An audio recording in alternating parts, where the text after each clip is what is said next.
Practice run. Good morning, everyone, and welcome to this meeting of the Joint Development Management Committee, 20th of November. Welcome to members, officers and visitors, both in the chamber and online. I know that a couple of members will be joining us slightly late, but hopefully before the main business. So my name is Councillor Peter Fain. I'm the chair of this committee. I will ask members to just introduce themselves, starting with my Vice Chair, Simon Smith, and we'll go around this way, if we may. Thank you, Chair. I'm Simon Smith. I'm Vice Chair of this committee and City Councillor for Castleward. Good morning. I'm Councillor Katie Porra and I represent Market in Cambridge City Council. Good morning. I'm Bob Illingworth, Councillor Bob Illingworth, representing East Chesterton Ward in the City.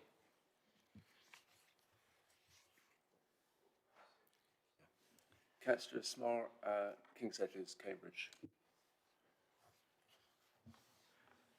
I'm Richard Stobart. I'm a South Cambridgeshire District Councillor representing Girton Ward, which includes the villages of Drydrate and Madingley. Dumi? Good morning. Good morning. Tumi Hawkins, Caldycott Ward, South Cambridgeshire. Good morning, Richard Williams. I represent the Whittlesford Ward. Thank you, members. And I will introduce the officers in a minute. Agenda item 1, apologies for absence. Do we have apologies? Apologies from Councillor Griffin, we have apologies from Councillor Griffin, Councillor Nestor and Councillor Flaubert. Councillor Illingworth is attending as an alternate. And I think that Councillor Thornborough was planning to attend later, but don't know whether she's not planning to attend at all now. No. And I believe we may have a member joining us online as well. Would you like to just introduce yourself as well? And up to you whether you say where you're speaking from. Hello, I'm Tim Griffin. I'm speaking. I'm attending from Brazil. A first for us. Congratulations and welcome. Welcome, because it's, I think, your first meeting of this committee as well. So well done. Yes. Right. So we are quorate, and we can begin the meeting. Just to say that the officers who are, if you like, permanently at the table for this meeting, I won't ask them to introduce themselves, but Delivery Manager Philippa Kelly, our Legal Advisor Vanessa Blaine, Committee Manager Sarah Michael, and Matthew Hussey, who's a producer for this. Yes.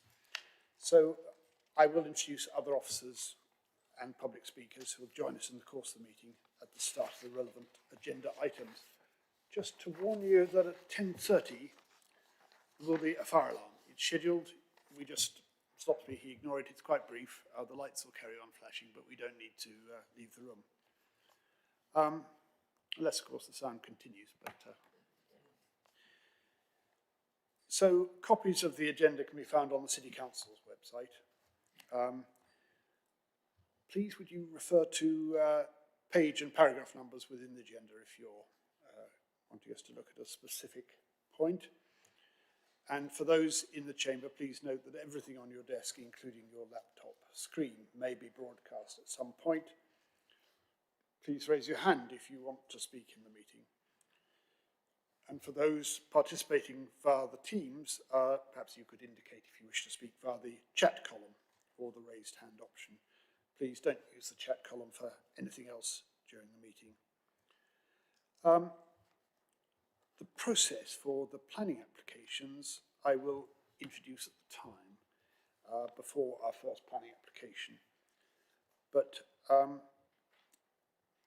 moving on to agenda item 2, please could councillors advise if they have any declarations of interest and which report their declaration refers to. You can, of course, declare an interest later in the meeting if it occurs to you. Any declarations of interest? Councillor Stobart. Chair, thank you. So I'd like to remind the committee that I'm a member of CampCycle. And I'm also going to declare an interest. Go to the Vice Chair first. Sorry, I missed your hand. I was the author of the 2008 Cambridge and South Cambridgeshire Employment Land Review, which identified the science park for intensification. And I won't be speaking to this item. Right.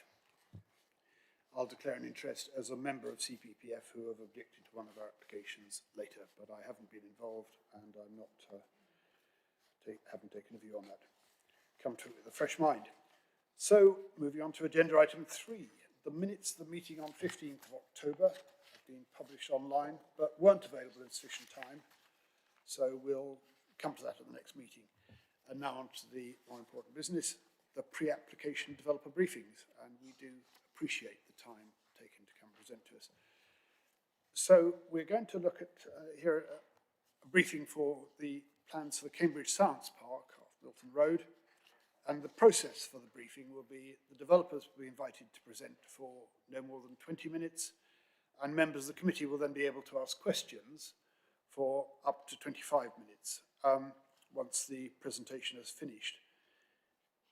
Members are encouraged to ask questions and seek clarification, but are reminded not to express any opinions on the presentation or proposals for reasons that will be apparent to us. So, welcome to our developer team. Would you like to introduce yourselves, and I think maybe a colleague online, and then you have, after that, you will have 20 minutes to your presentation. Who's going to lead this?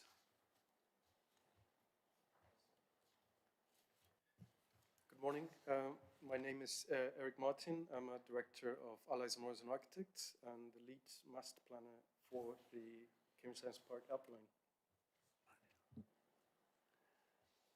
Good morning, Emma Woods, DP9, with planning consultants on this outline application. Morning, Gavin White from Ramble, we're the engineering consultants on the application. Hi, Stuart Morse, I'm a transport planner at KMC Transport Planning, looking at the transport planning elements of the scheme. All right, thank you. I don't know who's going to kick off, but you have 20 minutes. Please, the floor is yours. Hi, can I just check that people can hear me okay? Good morning, welcome, thank you. Morning, thank you. So Chair and members of the committee, thank you for having us here today. I'm Jamie Trivedi-Bateman, I'm Director of Investments. Turn your camera on briefly. I know you've got a presentation there as well, but it helps to hear you while you're speaking. Thank you. Hi there. Please. So I'm Jamie Trivedi-Bateman, Director of Investment at Trinity College, Cambridge. I'm really sorry not to be there in person today, but I've been quite unwell. But I didn't want that to stop me from coming and speaking directly about the importance of this project. So Cambridge Science Park matters enormously to Trinity College, and the college is committed to leading this work going forward.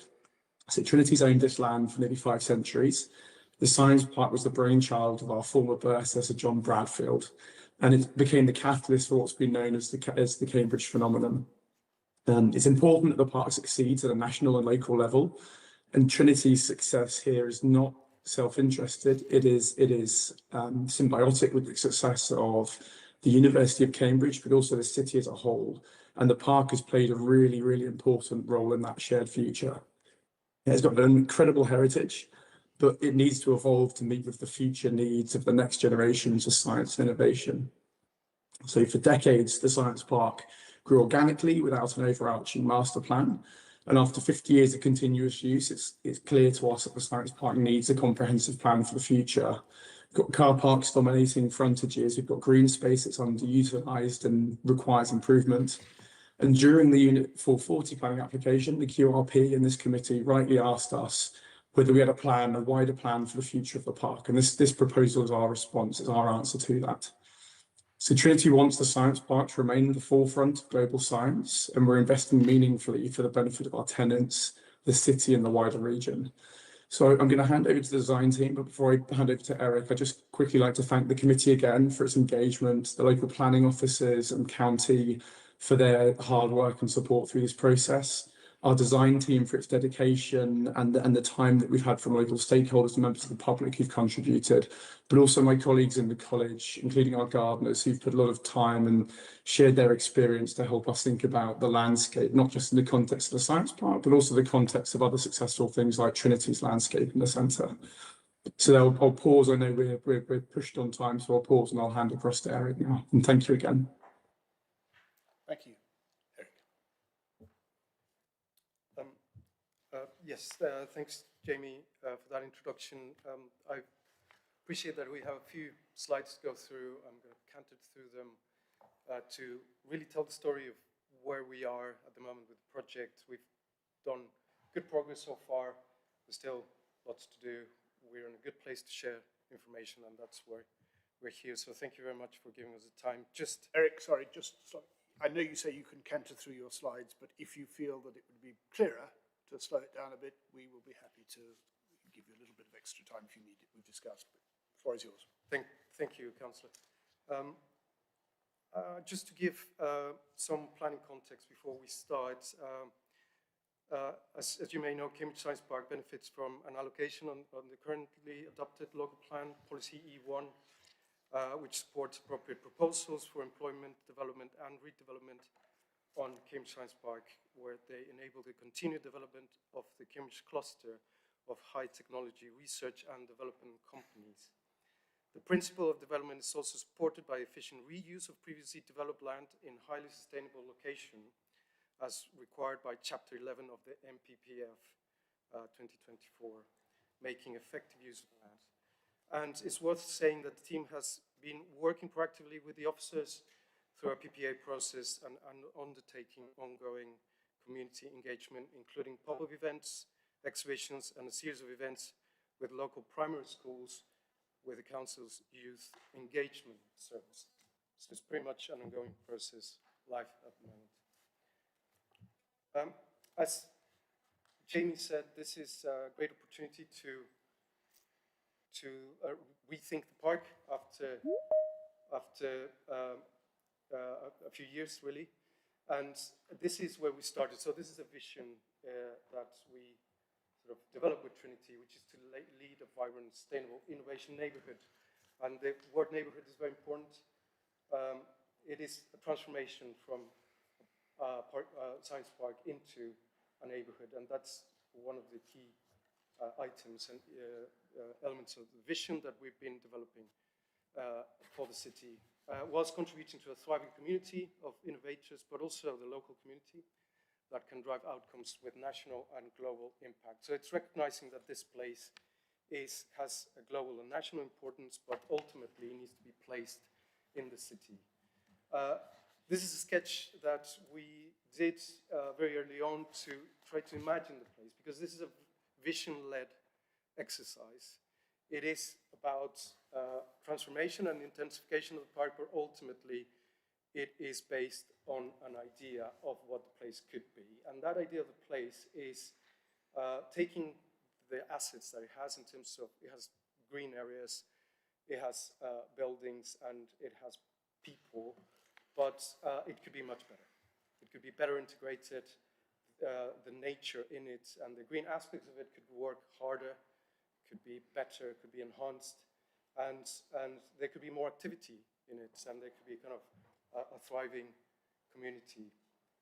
So with this in mind, we started looking at the park.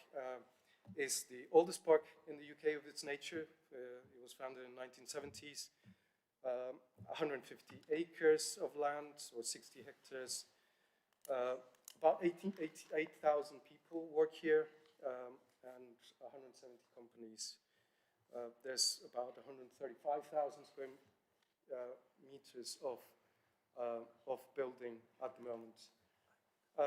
When the park was designed, it was pretty much outside the city. It was not part of the city in the way it is now, and therefore it was designed with certain things in mind that are now obsolete in many ways.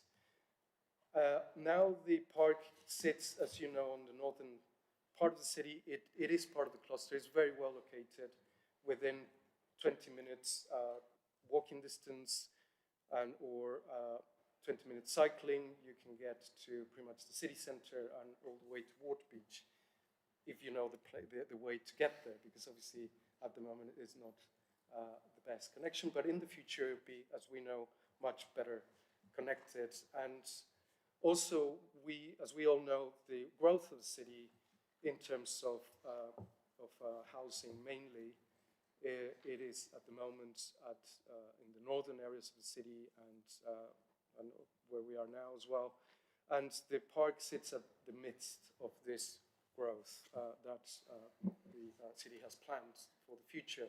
It is also part of a cluster of sites that sit in, let's call it the periphery of the city, that have been identified for allocation in the local plan, but also in the emerging local plan. And there's a great opportunity for the science park to become a part of this emerging cluster of sites that could work together in order to make the edge of the city work better. The reason we're looking at the park at a city scale is that because we thought it was important not to just start in the red line of the park, but actually think about it as part of the city. And that's the way our thinking has been developed in 3 scales, basically the city scale or the region scale, and then the neighborhood scale, and then the park itself. So we see this as part of a wider emerging complex context.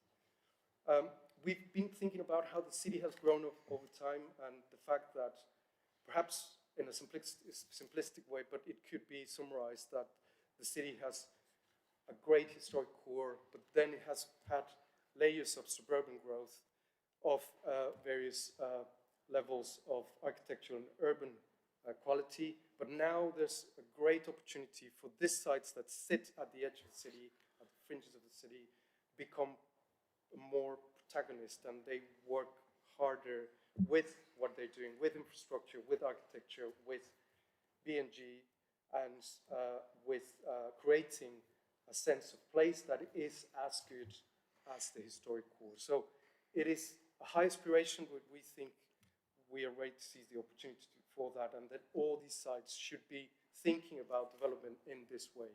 The Science Park is one of the largest pieces, as it were, of this area of the city in terms of land take, and we are very aware that the future of the context is changing with Cambridge North development, Cambridge Business Park also putting forward proposals for redevelopment. Obviously, unfortunately, the Cambridge Wastewater Treatment Plant plans are on hold at the moment, but we still think that there's a huge potential for that to be developed in the future. And the Science Park is in a great position to contribute to this emerging landscape. In terms of the constituent parts, it's very interesting when we started looking at the park itself, and a lot of you may know the park very well or not, but it was very evident since the start that even though on face value there's a lot of open space, or what could be called green space, about 50% of it, the quality of it is good, but it could be enhanced and improved. But one of the things that I want you to highlight today is the fact that only 18% of the land take is building. So it's a relatively low density compared to other parts of the city. For instance, the city center is about 35%, and other parts are about 28, 29%. So it's a relatively low density. But the other thing is that nearly 30% of the land take of the park is about car infrastructure. And these are not only roads, but car parks. Car parks take up a lot of land, and only a few, very little land take is about pedestrian route cycling and active mobility. So this is where we saw that there was a great opportunity to look at how to revert that character and the way the park is working today. What to do with that sort of 30% of car infrastructure. The other aspect of it is how to improve the connectivity and the permeability of the park to the rest of the city. At the moment, the park is very impermeable. This is the guided busway on the southern part of the park. It's hard to tell that there's anything happening on the other side because there's a really nice hedge and trees, but on the other hand, it's very hard to get a sense of the place. The other thing, as we know, is the park has a great green spaces, but there's a lack of definition and legibility. So it's hard to navigate at the moment, and in some cases, it's hard to tell where you are in the park. And also, this aspect of the car infrastructure really sets the character of the place at the moment. There's these really big areas of car park with buildings that have perhaps are of their time, and the density is not appropriate for the type of activity and research that the park is undertaking at the moment. So we came up with the idea of creating what we call a park of science. And there's two elements here. The park is important, the science is important, but it's really about people. So there's three components here: people, landscape, and science coming together in order to create this new neighborhood. And so this sets up the who. Who is it going to be for? Yes, it's going to be for the city, for the people that work in the park, that come to the park, but also there's a great opportunity to open the park to the local community, to residents, to guests, to young people, and to people that otherwise have a lack of access to green spaces in the locality. And how do we do this? We established three main principles. One is opening the park to the city for people to enjoy, so making more permeable, more accessible. The second one is enhancing the landscape that is there as a centerpiece. And finally, intensifying, but considerately. So this is not only about increasing the capacity of it, but doing it in a way that is appropriate with all these three principles. So establishing green connections beyond the site, creating an engaging park environment, and buildings that start to address streets in a different way. So at the moment, it's a very kind of business park approach, and we think there's a great opportunity for this to become more like a neighborhood. So the aspiration is there. At the moment, the network of streets is a lot of cul-de-sacs, is not connected. The aspiration is to create a network of streets here that are much better connected. Green spaces exist, but there could be more of them, they could be better, and they could be enhanced. And the existing urban grain is loose, is not appropriate in terms of density, and there's an opportunity to then create a density that is more appropriate for these kind of developments and as the area continues to develop. So these three principles develop into three spatial strategies: creating a permeable edge. So we've been thinking a lot about the edge and how to create a more permeable perimeter, an enhanced landscape at the center, but also create a cluster of green spaces, a network of green spaces that at the moment don't exist because it's all car parking space.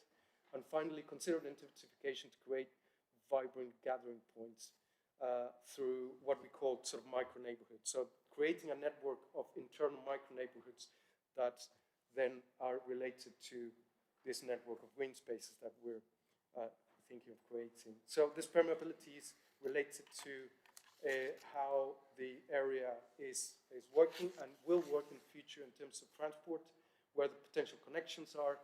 At the moment, there's a main entrance from Milton Road.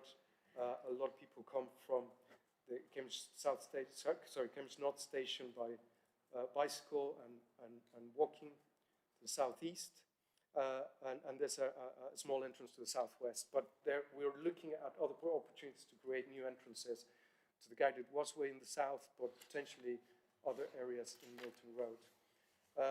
As I've been mentioning, we've been thinking about creating permeable edges.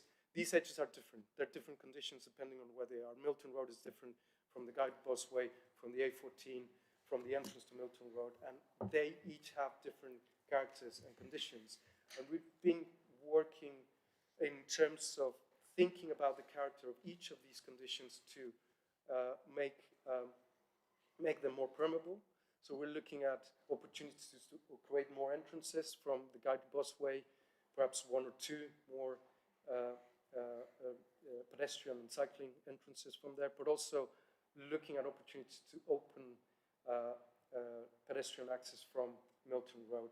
To the A14, it's really about enhancing and creating a green edge and creating a more sort of layered approach to the edge of the park in terms of highlighting B&G opportunities.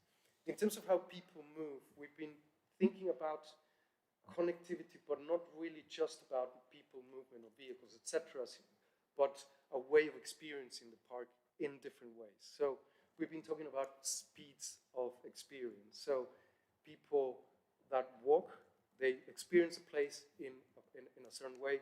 People that cycle, they experience the place in a different way.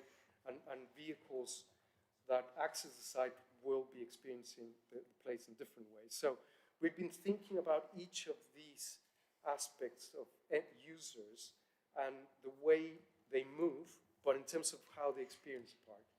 And, and one of the things that we've been thinking about is how we go from this idea of a loop road that exists at the moment to a network of interconnected pathways, cycleways, and streets that take into consideration both cyclists and pedestrians in the way they work and in their character, and that they set up this network of connectivity. At the moment, the loop road looks like this, so it's very infrastructural. It's very wide, it's very big, it's monotonous, and it was designed, as I say, with a certain concern about how these parks worked 30, 40 years ago. But now there's an opportunity to transform this into something that is taking into consideration this variety of experiences of how people are going to move through this new place, which is they're going to walk, they're going to cycle, and yes, there's going to be deliveries, there's going to be cars, but how can we do that in a way that this shared experience could get improved? And also look at every opportunity to enhance biodiversity, sustainable urban drainage, and create a ribbon, a network that could work harder in every way. Yes, there will be new buildings, and the buildings should address the street in a different way. They shouldn't be set back with lots of car park in the way, but they should be creating active frontages with the idea that this street is more pedestrian friendly, more cycling friendly, but also that there's opportunities to enhance, as I say, biodiversity and drainage. So creating a landscape that is more clustered and natural in a way, and looking at every opportunity for B&G. This also is an opportunity to create areas of activity for different people. The Park of Science permeates in a way that, or will permeate in a way that it's not only in the buildings, but the idea is that the science actually goes outside buildings and into the landscape, into the open spaces, where people can learn about the ecology of it, how they work, about how water is treated, how water moves through it, and also species, etc., but also maybe certain dynamics and certain elements that are at play of the research that people are doing within the park itself, within the buildings. There's a history of how water used to be distributed in the park through the first public drain, ditches and other things that have disappeared through the development of the park. And the idea is that we create a sub-strategy that brings a lot of these water features that were buried, and they become part of the landscape now. So they become recognizable. There used to be a series of fields here that were managing the water as it came from the north and went into the river. And the idea is that that blue network to in a way rediscover it.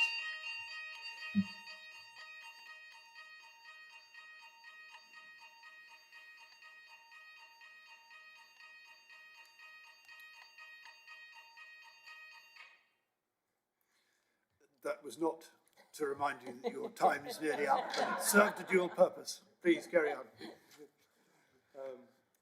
So, as I was saying, rediscover this network of blue infrastructure that was, a lot of it was buried, and bring it back into the landscape and become an important part of the nature and the character of it. And the existing drainage, for instance, first public drain, how can we make it better in terms of how it's working from a drainage point of view, but also from biodiversity and as an amenity space. These are some of the existing features that the park has. It has a couple of ponds that we're used to, they used to be part of this kind of blue infrastructure. At some point they were created as ponds, but we think there's a great opportunity for them to become more active in terms of their role that they play as blue infrastructure, but also in terms of amenity spaces. This enhanced landscape will have different characters. So we're working to create a mosaic of open spaces that go from places that people would interact socially and they would gather, to more intimate places, and even places where people are not allowed to go in because they're going to be dedicated for B&G. But in between there could be places where there's more secluded, places where people could gather in different ways. So really creating a variety and a variety of scale, character, and use around the park. So coming back to that initial image that we showed, all these elements of how the landscape, the intensification, and the clustering of uses could work. So we see on the left-hand side the Bradville Center, which is a building that exists already in the park, a series of enhanced pathways that would be dedicated for either pedestrians or cyclists, or very clear routes for each of these speeds of experience that we're talking about, but also places for people to experience the park in a more active way, to stay, to experience the park from the point of view of the buildings as well, and make any new buildings interact more actively and have much more activity at ground floor as they face either the street or the park itself. We're showing buildings new buildings that could have a different scale as well, but that are legible, that become markers, and that have interesting architecture. That's going to be very important in the coding that we're going to develop. This is an area which sits at the heart of the park, which is going to be for what we call the social lawn, which is an area more for activities, for people to gather, perhaps for events, etc.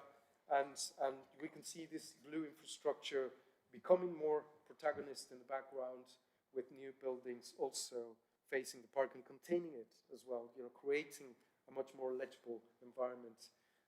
Areas for play, for young people to hang out and perhaps learn about what is happening in the building. So this idea of bringing the signs out is going to be very important. A whole kind of array of infrastructure that is about activation of the open spaces through pavilions that could have amenity spaces complementing the ones that will be in the buildings themselves. So a constellation of green spaces, that's a concept that is emerging, that complementing the park, that it's going to be at the moment in the park, but then creating a wider green area of places. And this is one of the places that we're calling the green hearts. So there's going to be local clusters of buildings that will create these new spaces that at the moment are car parking spaces. So the car park will be consolidated into multi-story car park spaces, and so they will be allocated in certain places, so it won't disappear, it will be there, but it will be less evident. So this would create a much more vibrant and defined constellation that hopefully will complement the area around it and create a much more vibrant spaces for people, community, and not only the local community, but also the new people that are going to be working here. So right. this is the emerging Are you able vision. to bring your presentation to a conclusion, please. Yeah, so this is Thank you. pretty much the last slide, this is our vision of the emerging vision of the park, which all these components come together. So we see the clusters of new buildings around our green spaces, a new constellation of green spaces. The park at its heart with an enhanced area of blue infrastructure and green infrastructure, much more permeable edges and areas where people are going to gather and hopefully recognize in a better way than perhaps the park lacks at the moment. So I'm going to stop there.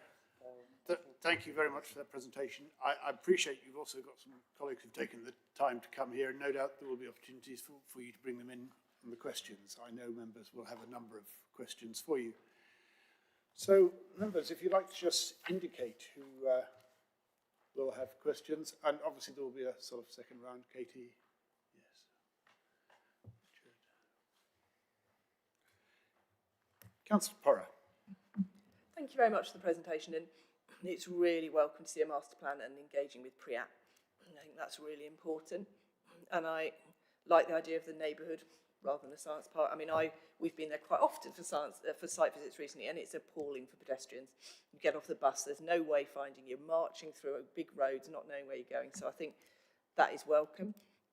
I think I'd mentioned the water. I think the idea of reconnecting the old water courses, but I think given the water scarcity and now the foul water issues, it's really going to need to work hard. And we had the Bradfield Centre quite recently come forward, you know, with the sustainable urban drainage, using those ponds to filter, you know, runoff being captured. I think those things are absolutely critical. And I think this idea of moments of urban intensity, I kind of get where you're coming with that, but it will come down to the fine grain.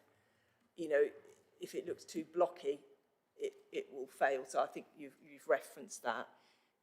I mean, I would say, particularly if you're looking at multi-storey car parks, or travel hubs as people like to call them now, I would definitely think about retrofitting. You're looking at Eddington, you know, the parking there isn't used because people are really migrating to the sustainable travel things, looking at how they could be retrofitted to cycle hubs or even reduced. I would challenge you to think about why you need so many roads with cars. Obviously, you need deliveries and you need disabled access. But actually, if you're building a couple of multi-storey car parks, I am not sure, well, I would be quite comfortable with the idea of fewer cars and certainly traffic-controlled roads with wiggles to stop people speeding, because I think the priority for active travel and pedestrians is so important. The only other thing is that I think if you really want it to be community-based, you need to be looking at cafes, a nursery, I would strongly suggest, and something like community space, because if you've got a space that someone can hire for their baby music group, or their teenagers, you will invite the community in. And I appreciate there is a cost associated with that, but I'm assuming with the number of workforce you'll have on site, that wouldn't be insurmountable. And I always mention cargo bike parking. I feel I should. Just again, if you're going to be active travel, you need to make sure you're over R5% would be my suggestions. There weren't really many questions there. They're more comments, Chair, if that's okay. Did you want to respond to any of those, let's call them questions, or happy to let it stand? Yes, absolutely. I think we're thinking very hard about, well, just on the issue of how to integrate car parking.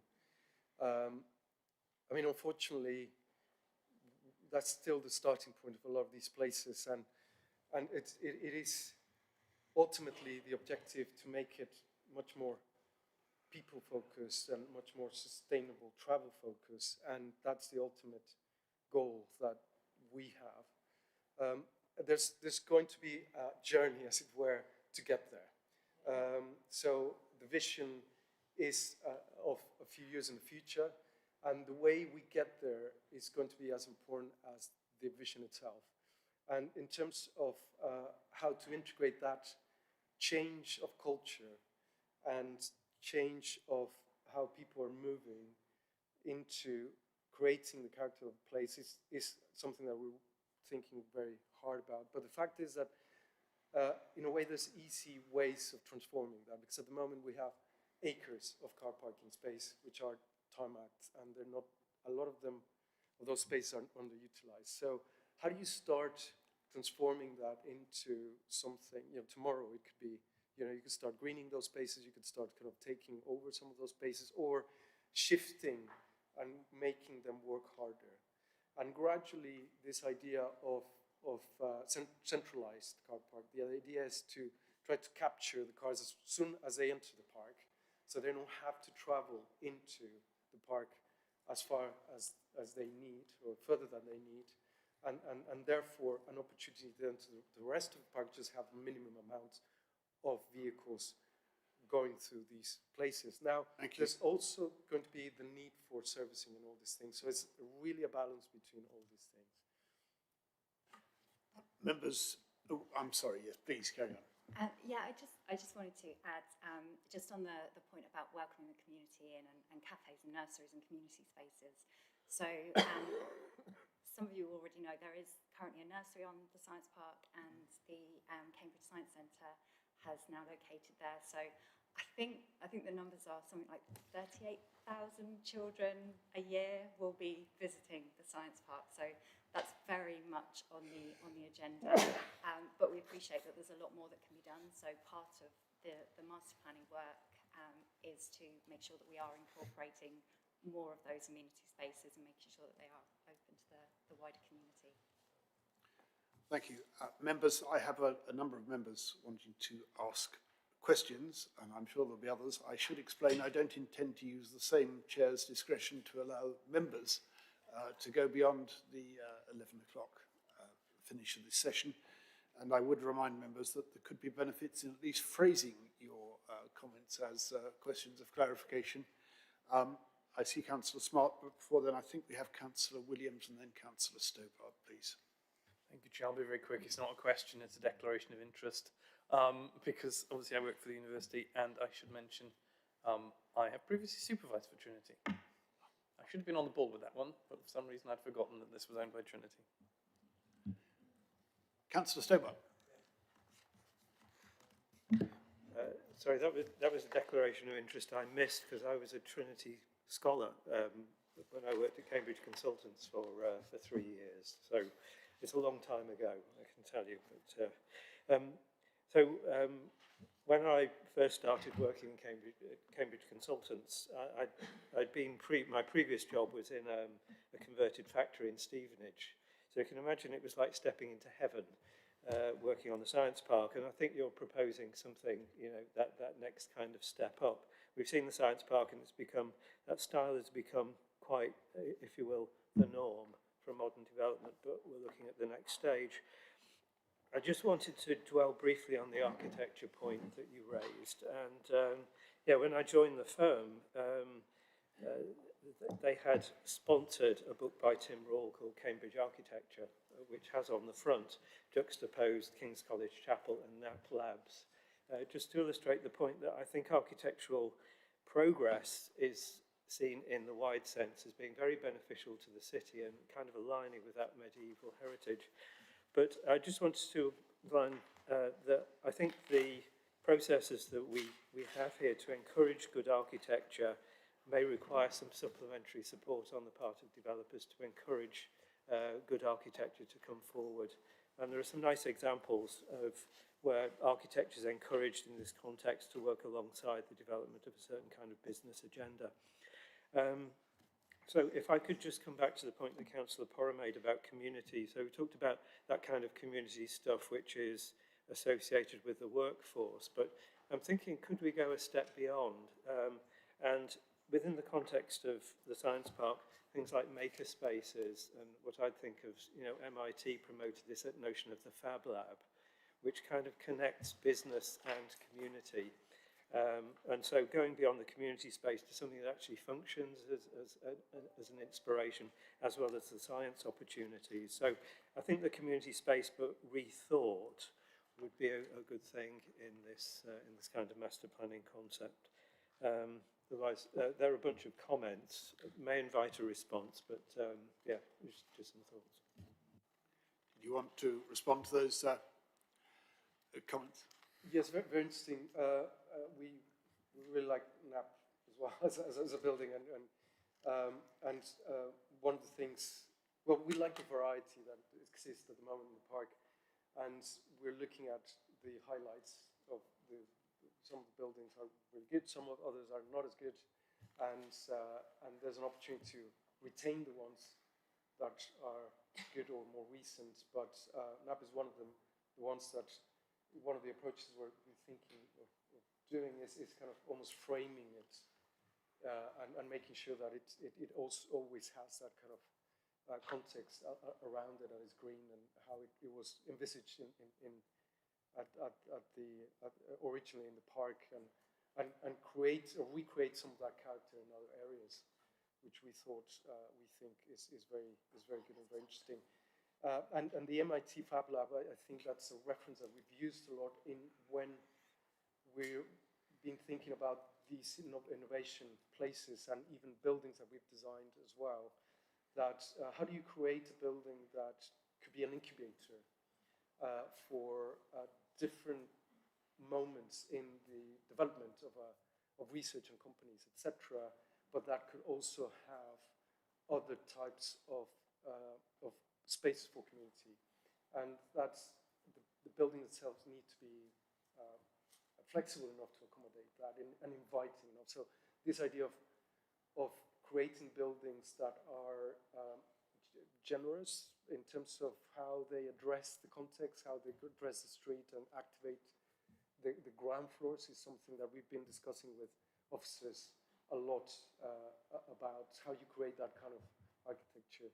The idea is that we will, as much as possible, because it's an outline consent, that we will set some parameters about how to ensure that architecture that comes in the future is of the highest quality possible, and obviously it is appropriate in terms of scale and location, etc., for the different parts of the park. So definitely, even though this is an urban exercise, the quality of architecture and the appropriateness of it is going to be very important to think about. Thank you. I see that Jamie also wanted to respond to that, I think. Jamie. Yeah, thank you very much, Chair. Yeah, I just wanted to add that obviously a lot of what we're looking at today and thinking about is what we would call the hardware and the physical nature of the science park. And there's a separate exercise which is very closely linked and working in tandem, but to think about the software that we need at the science park, so the innovation infrastructure and the ecosystem and what we need in terms of operations on the ground. So the people on the ground that will be running the park to make sure that the connections with business, the connections with enterprise, with the university is all being driven forward properly. What we're not doing is taking a build it and they will come approach. So we're thinking about this very holistically, but obviously it goes beyond the scope of this meeting. But I just wanted to reassure people of that. Thank you. Councillor Smart. Thanks, Chair. So firstly, I forgot to say, a family member works on the science park. So you talked in a lot of detail about some things like the open space and so on. That's great. You didn't talk at all about other things. So when the park was set up, there must have been a consideration of what would happen in the future. And this would have been part of that, I'm sure, that you would want to develop the site further. The profit motive is there. You know, the economy of the site's not just for you who run it, but for the city and the country. And all of that is important. So I think in terms of planning sustainability, economy is something you probably want to talk about, not hide. Because what you want to do in the park, you know, your picture of a more developed urban environment obviously has implications for how successful, economically speaking, the site can be for all concerned. So I think that's a factor, and other things too. Where are all your workers going to live? Are you going to rely on the city and the district to supply that housing or other developers? Are you going to put money into housing developments to house your workers? The multi-story car park spaces is disappointing, as I think Councillor Poor referred to.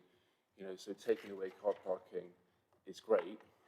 As I just referred to, building more buildings is going to make it a more viable site for you. But then if you replace that space with multi-story car parks, you're just going to put more pressure on highways around the site. For those people to get to work, you'd be better, I think, to be encouraging people to use public transport, cycling and walking. You say that the site's just for all people come and use. That's great. Now, there's two things on that. Firstly, you're going to be proactive about that. It's all very well to say a site is open to all. It's another thing to make those people be able to come to the site, so to advertise it, to proactively get people onto site. The second thing is, do you want all people on the site? So if you want to bring all the diversity of people in street life that you see in the urban environment to your environment, which you call something that's going to be like an urban environment, are you going to be welcoming people on electric scooters, playing sports and football, having barbecues, camping, travellers pitching up, all the things that we see in the city, are you going to have on your site, or are you going to have rules and regulations about some people can come, some can't? Because the pictures you showed shows a site of all the beautiful people that have nice jobs, nice homes, nice families. That doesn't, not everybody has that. Very close to your site, King's Hedges, as is their deprivation, people are poor, struggling. That's a different set of people. The water network looked really great. The swells are the sort of things that the city is hoping to do itself, like Sheep's Green and other places. I think that's a really good move. And finally, you don't need to stick on your site. You can do stuff that you talked about out with your site in the city and in the district and elsewhere. So, for example, I know that Makespace in the city are struggling with their accommodation and they need new accommodation. There's no reason why you can't make that part of your offer, that you provide accommodation for something like that, which could be so useful to your engineering stroke scientific setup to enable young people in the city who aren't able to get degrees, for example, but could still become, as my colleague Councillor Stobart spoke about, Cambridge consultants, could be tech scholars there without degrees and be working there and have started off in a place like Makespace in the city. So what I'm saying is, that's just one example, but there are all sorts of ways that you can enable people to come to your site and be part of your site, make connections with the city and district so that you're not just a space that has walls around it, but that you reach out to the city and everyone else. Thanks, Chair. Eric, perhaps you could take a lot of those as being suggestions or comments rather than questions. Are there any particular questions within that you'd like to address, or your colleagues? One, Chair, was about getting people onto the site. It's a statement, but how are you going to do it? Could you address that one then? Don't know who's going to lead on that. Yes, please.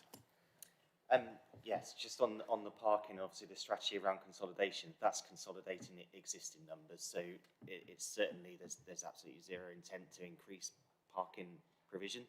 So it's working with what we've got. How we achieve that is obviously the investment in sustainable travel. That leads on to your other point of, that's great, where are people going to live? And the two are obviously linked. You need to link those places where people are expected to live with good public transport, active travel.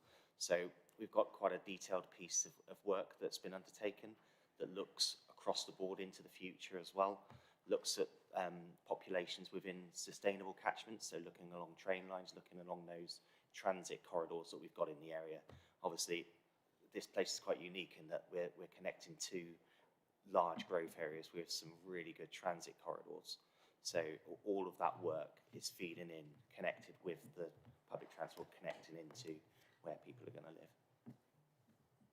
Thank you. Before I take the next question, I just want to welcome to the room Councillors Bradnam and Khan. There are particular reasons why members weren't able to join us at the start. Obviously, they won't be able to ask questions of clarification today.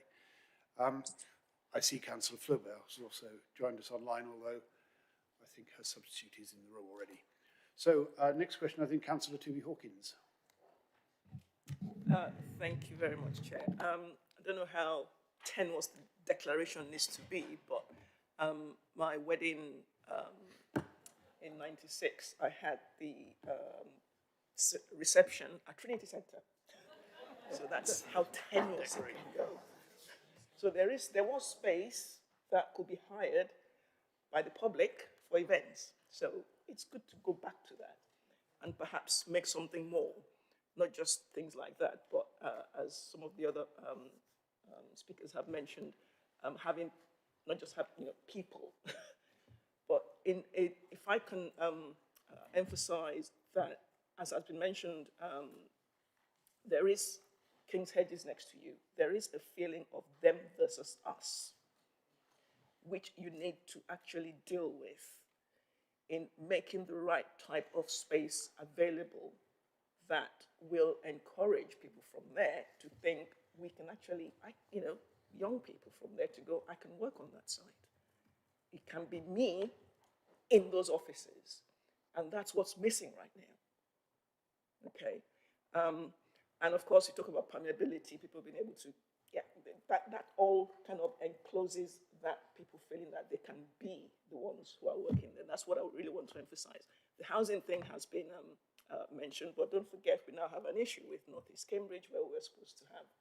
So I hope you're taking that into account, all right? Because housing would have been available there. As things stand, that's questionable, but we're looking at that in the local plan anyway. I know you say you are looking at linking to where housing is, but perhaps you need to rethink, okay? That's me, actually. Do you want to respond to that? Yeah, I think we really welcome those comments, and it picks up on some things that Councillor Smart also mentioned in terms of, I think it's fair to say that there is an acknowledgement that things in the past perhaps haven't been as open to the wider community as they should be.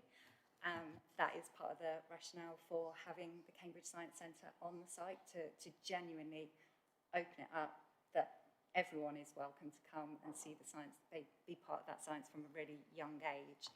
And that's also part of the reason that we're undertaking what I think is the largest youth engagement service undertaking so far. So I think by the end of it, there would have been 150 children that have taken part in the consultation, and they are from schools in the local neighbourhood. So really appreciate the comments, and just want to reassure you that we are taking it seriously. But may I add? Time. Thank you. And I just, before we proceed, Jamie, do you want to come back on that? but thank you. Yeah, I just wanted to really stress that again. And we're very much at the beginning of a journey here, and the importance of making sure that the park is truly accessible. It's really something that Trinity College is taking very seriously. I think the Science Centre is it is the tip of the iceberg. It is going to help, but it is very much the beginning of that journey, and we recognise that. And so we welcome these comments, we welcome the thoughts and input. But the other thing I wanted to say was I find really interesting the range of declarations from councillors and the links that people have to the Science Park. I think again shows just what the role it's played in people's lives in Cambridge over a number of years. And I think again that's the kind of, it's great to hear that, and that's the kind of passion that's driving within Trinity to want to make this, the next 50 years, be just as successful. Thank you for that. I was going to ask you a question myself, but we're nearly out of time, and I see Councillor Braddon wanted to make a short declaration. Could you keep it very brief? Very brief. Thank you, Chair, so much. I'm sorry I wasn't here earlier. I just wanted to say, firstly, I have a declaration of interest because the Science Park is partly in Milton Parish, and so there they do consider them, and I'm a member of Milton Parish Council, but I'm not on the planning committee. But secondly, I wanted to say, last Friday, I attended the Youth Engagement Service activities with Milton Primary School, where children had been to the Science Park. And what I wanted to thank our Youth Engagement Service for was the absolute a load of different activities that they took part in. A walk around the park in the rain. They did memories from the park, the things that they were concerned in. They learned about the planning service, how they could get engaged with it. They learned about the nature trails, and they did a sort of nature trail around the park. And they were full of enthusiasm for the green spaces in the park. So absolutely, I know there is a process of intensification at the park, but certainly the children were saying, can we have play equipment all along the way? Can we, so that it's somewhere that they could go and enjoy? And they really did. And they came back with some brilliant drawings, brilliant ideas for what you might want to take on board. So, and thanks to Bob. Thank you for that, Councillor Braddon. I won't ask you to respond. Now, I was going to ask you a couple of questions myself, but I said I'd be tight on timing, so I won't. But let me just say, I think we would endorse what Councillor Bradham said about your work on youth engagement and others too. And I think I can speak on behalf of the committee in saying we have found this extremely useful as an introduction to your thinking for the future. And indeed, you know, this is relevant to us in considering wider planning issues in the city and beyond. And whilst I know you have limited time, if you felt there were particular points you wanted to go into in further detail, we would, of course, very much welcome you coming back to this committee on a future occasion. Of course, you may want to progress with actual applications, but it's been very helpful for us to have the developer briefing. And I want to thank you, and in particular, if I may, Jamie, for considering, in the circumstances, for making sure you were available to join us as well today. So thank you all very much, and that draws this session to a close. I think we're going to have we'll have a 5-minute break just so that we can reset. Thank you very much. Thank you, Chair.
Thank you, Chair. Morning, members. Let me just introduce you first. Sorry. Members, those online, members of the public, developers, thank you very much for coming. Welcome back to this meeting of the Joint Development Management Committee of South Cambridgeshire and City Councils. Apologies for a slight delay. We've been dealing with some technical issues, but we now come to Agenda 5, which is application 25-00016 full for Trinity Farm Industrial Estate. And I'm going to ask our Principal Planner, Kumar Ahmed, to give his report on this item. Thank you. Thank you, Chair. Okay, just a couple of housekeeping points. I have two colleagues of mine on hand either side of me to assist me with design matters, Sarah Chubb in urban design, and a colleague from Cambridge County Transport Team, Tam Parry. So Trinity Hall Farm Industrial Estate is a scheme for the redevelopment of an industrial site, which you'll shortly see in a second. It's been proposed by the applicant known as Brockton Everlast Group.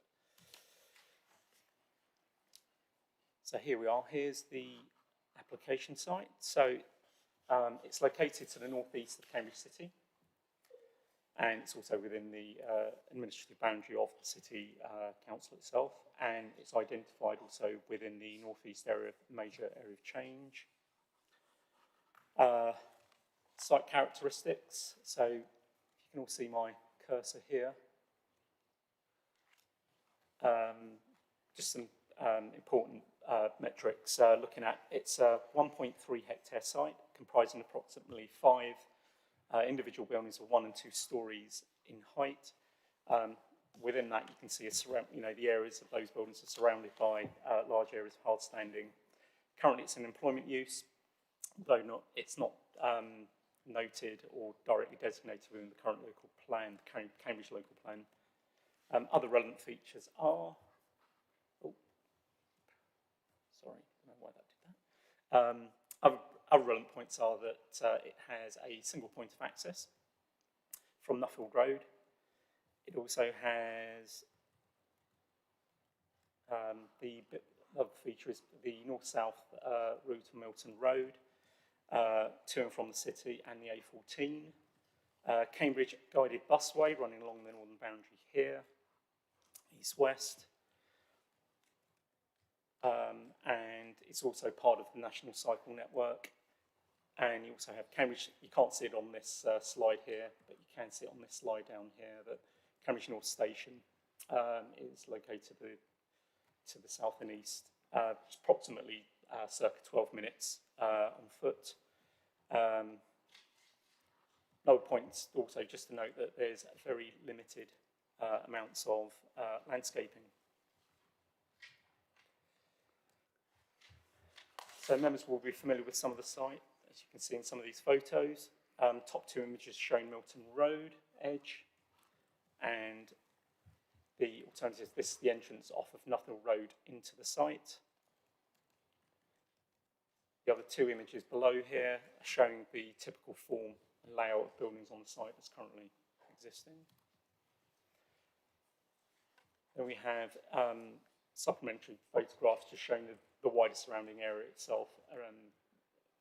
Again, Milton Road, Nuffield Road, on either side of the top 2 images, and also the guided busway route going west in the bottom left image, and also some of the residential garages that are sitting to the south east of the boundary of the site.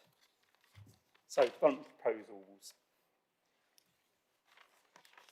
So applications prepared and submitted on behalf of Brockton Everlast Group, as just mentioned, which members might recall were also the applicants for the recent scheme proposals at 210 to 240 Cambridge Science Park.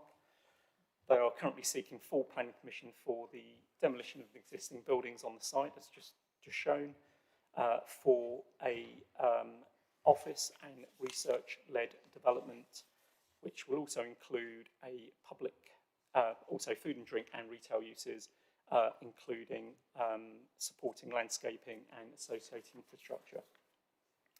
Development is EIA, development which falls within Schedule 2 of the regulations, and accordingly the application has been accompanied by a separate assessment of those significant effects. The topic areas are identified or considered as set out in the planning report at paras 5.6.6 on page 14. So, extensive pre-application supported by planning performance agreements taking place between January 2023 and until the formal submission made in December 24. During that period, the scheme has received peer scrutiny by Cambridge Quality Panel on 2 separate occasions. So, just on the timeline here, you can see that. And those reports are attached to the published version of the report at Appendix 2A and B.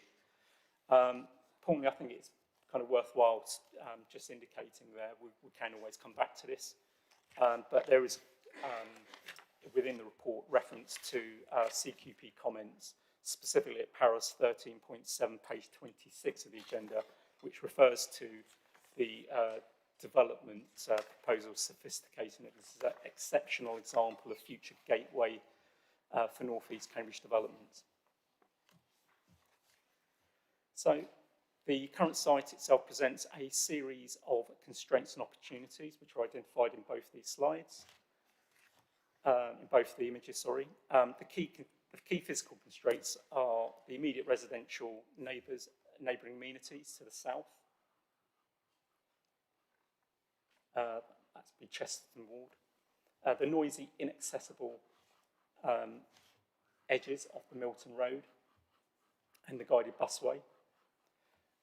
And the sewers, effectively, there are sewer easements along both edges, along the Milton Road and along the guided busway edge, as well as partially the Nuffield, or should say more the eastern and northeastern boundary of the site, which effectively are restricting potential development. But of course, with that, there are opportunities in trying to enhance and improve the current development layout on the site. So there are 6 key objectives for their redevelopment, which was identified by the applicant team.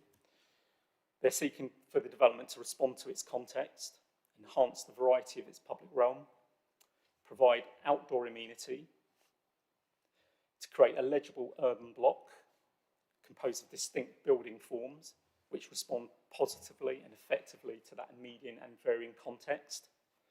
It's a vehicle-free site.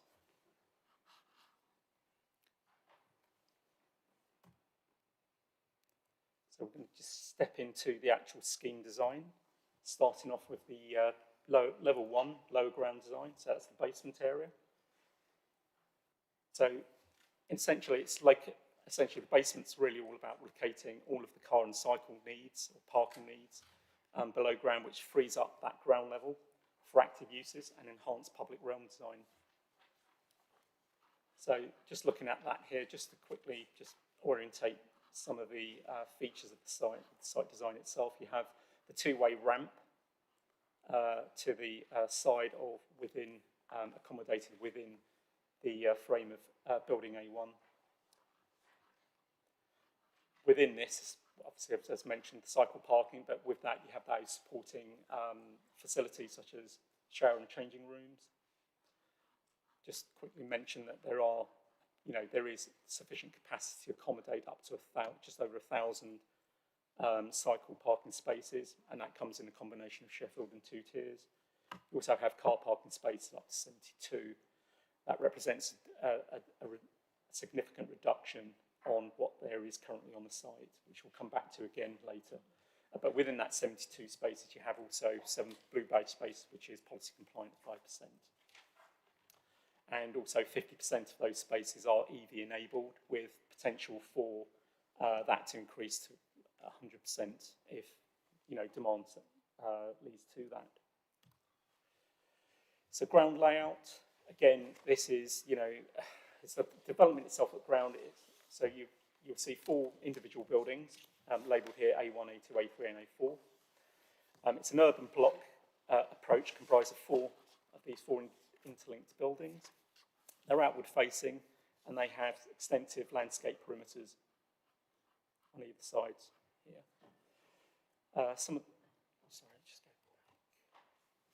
So if we're looking at the key features, you've got the public garden, which fronts to the cafe itself. As I just mentioned before, the single point of access into the site for vehicles, all vehicles. There are new vehicular accesses proposed. And yeah, again, there is also at ground level, there's cycle parking as well provided, mainly along that northern edge, and also some within the southern edge along here, which is referring to Southern Mews. Just also, quick point, I think the next slide also does this, just to kind of point out, this is, so the ground floor, so the buildings themselves are individually set aside for certain uses. So buildings A1 and A2 are effectively the lab-enabled elements of the scheme, and buildings A3 and A4 are office-led schemes, but also with integrated, it's got a cafe within building 4 as it's shown there. And also within A3 you have 2 retail units at ground. So these are typical floor layouts as explained. You know, these are the lab-enabled buildings here, and also the office buildings again. It's also important just to point out that you have this courtyard garden, which we'll return to shortly.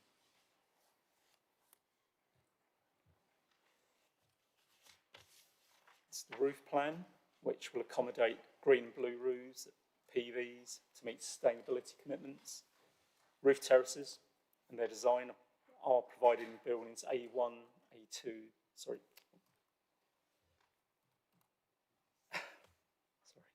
are provided within A1's A3 and A4 buildings. Plant enclosures also make up those remaining spaces. In case of buildings A1 and A2, plant has been enclosed within articulated pavilion-style additions, which provide that more dynamic visual appearance to those rooftops. And that will become more apparent in the following slides. So, I mean, these next 5 slides will basically just give members a flavour of that proposed detailed architecture and appearance that's being sought by the developers. So, starting with Nuffield Road Edge, you're looking at buildings A1 and A2 here, and the single and central arrival point for employees and visitors travelling from the east of the site along Nuffield Road. The buildings from A1 to A2 read a similar architectural language, as can be seen, but punctuated in between by a central arrival core. So that's that area here. That breaks that building line.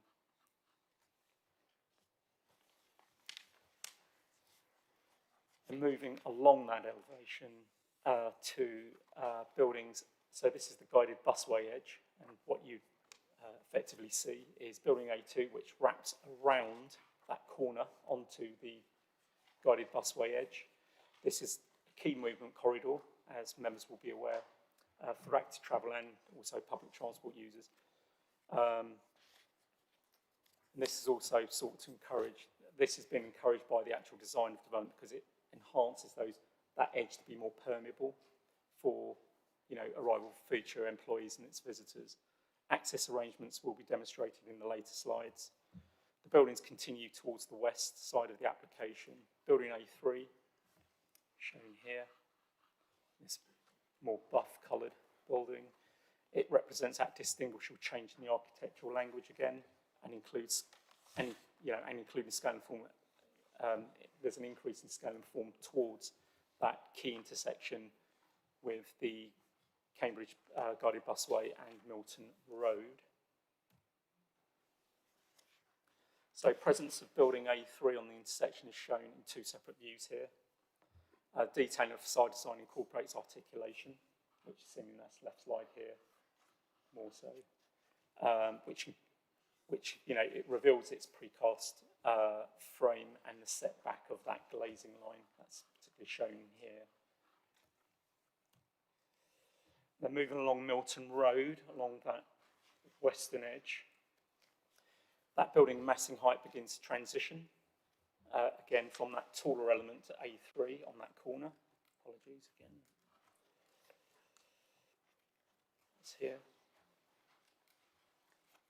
And moving step change and transitioning to those lower elements at building A4, which is, you know, a key response to the residential, or should I say more traditionally scale residential uses to the south of the site. The ground floor of A3, again, just to mention that there are retail uses, you might be able to see them, see aspects of that within this image at ground level here. They obviously have offices above, and you have this extensive new landscaped edge with mature tree planting proposed also.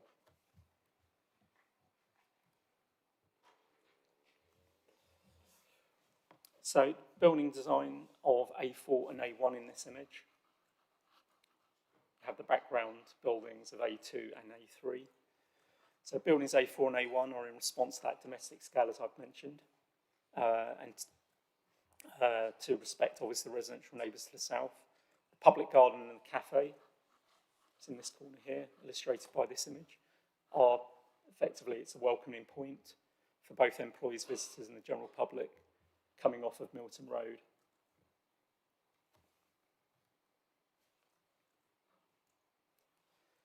So another important feature which is worth noting is that the building design allows for these transparent views through to this courtyard space in the centre of development itself from 4 different areas. I mean, some of that, the way this is a precedent image here, which kind of shows that kind of effect of what that's trying to be achieved. So effectively what you'll do is be able to have glimpses as you pass by each of those edges into that courtyard space.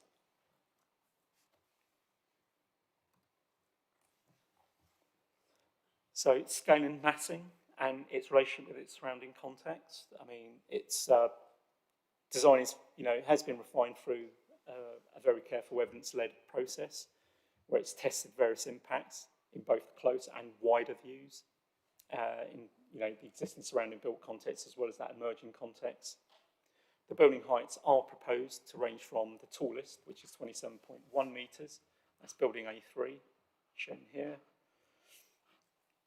to the lowest, which is building A4, approximately 15.2. That's also, you know, it's worth noting that that includes the plant within that. I mean, more detail on building heights are also covered in the report itself. To draw your attention to section 13 of the report. So, again, both these sections themselves just talk about, or at least illustrate that transitional nature, but also how these built, that transitional nature, from that north to south aspect of that residential element, but also across that wider NEC piece as well. So moving on to landscape design. So the scheme proposes to provide significant improvements to existing landscape condition of the site, which is currently covered by, you know, a significant number of buildings and hard standing areas. Biodiversity net gain and urban green factors have obviously been assessed as part of the submission, which we'll come to. But they're both those aspects show a significant enhancement in terms of the value in those respects. Section 16 of the report covers that in more detail.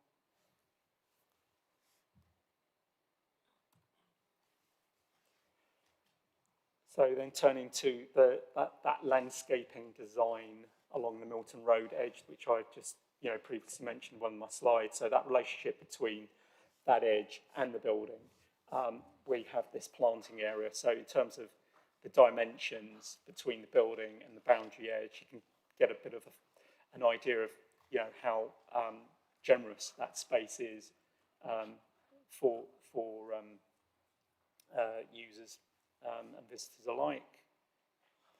Also in this corner, you can see the, so this is towards the southwest corner of the actual application site, which shows the relative space dimensions of that public garden space, which sits in front of the coffee shop here. So courtyard, garden, again, you're looking at approximately 1,800 square metres. This will mainly be accessible only to workspace, the workspaces within the development itself, though noting that, you know, there are views in from those public landscape spaces on each of the edges within and into the development itself. Moving over to South Mews, and that's the southern edge of the development, adjacent to the residential buildings. The side again, South Mews itself is kind of an important part of that development itself because it leads into that public garden area.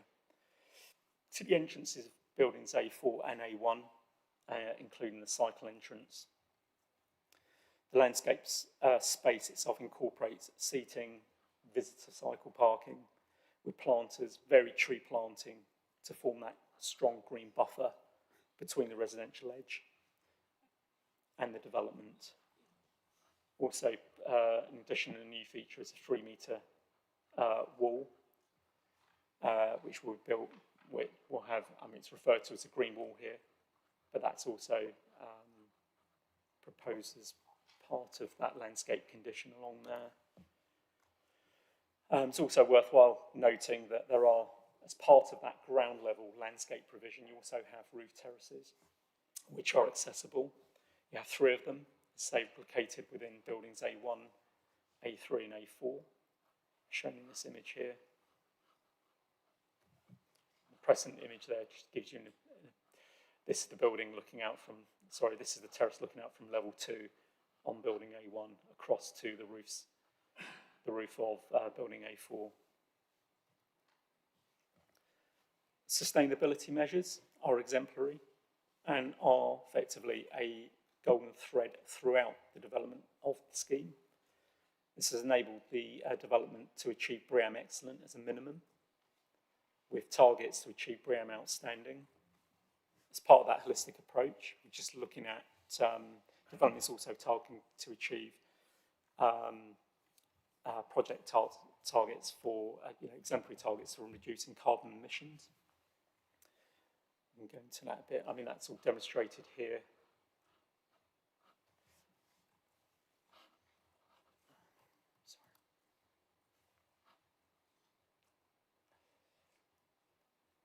The development is targeting an operational energy use which exceeds general policy standards effectively. There are other non-local plan policy certification standards that the applicant is also seeking to try and achieve.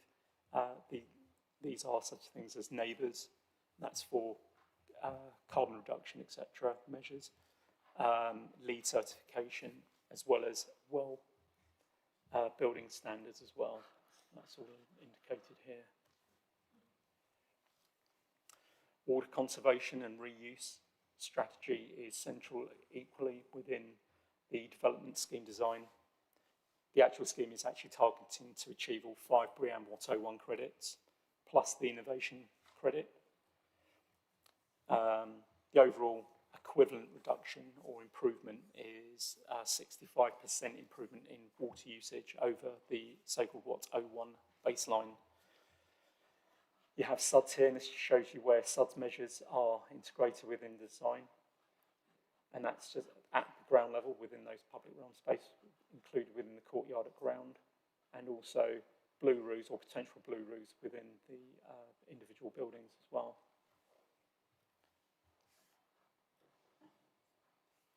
Biodiversity net gain, again, I've touched on just previously, but you're looking at a significant increase above the recommendations currently set out in the biodiversity SPD. You're looking at least circa 600% increase on what's there. In terms of urban green, whilst it's not an actual policy requirement, but we've referred to it, the applicant has been, trying to demonstrate their ability to green effectively the site, which has, associated benefits to that, but it exceeds effectively the requirement or recommendation for commercial developments. It's a factor of 0.384 minimum being, or the minimum requirement set out in so-called London Plan or the Natural England's guidance, whichever you're using, is 0.3. So site connectivity, well, it's a highly accessible site by both public transport and active travel modes. You know, this is basically just trying to, this image is effectively just showing you, you know, how or what those movements look like. We'd be cycling, walking. Importantly, I think it might be interesting just to kind of focus on, or at least cite you on, the key entry points for cycling, for cyclists arriving at the site itself. They'll be coming off Milton Road, arriving in this section between buildings A4 and A1, and also along off the guided busway into buildings A2. So, in line with expectations for all new developments in the NEC area, you're looking at proposed design. The proposed design is actually prioritising active travel and reduces the car travel opportunity.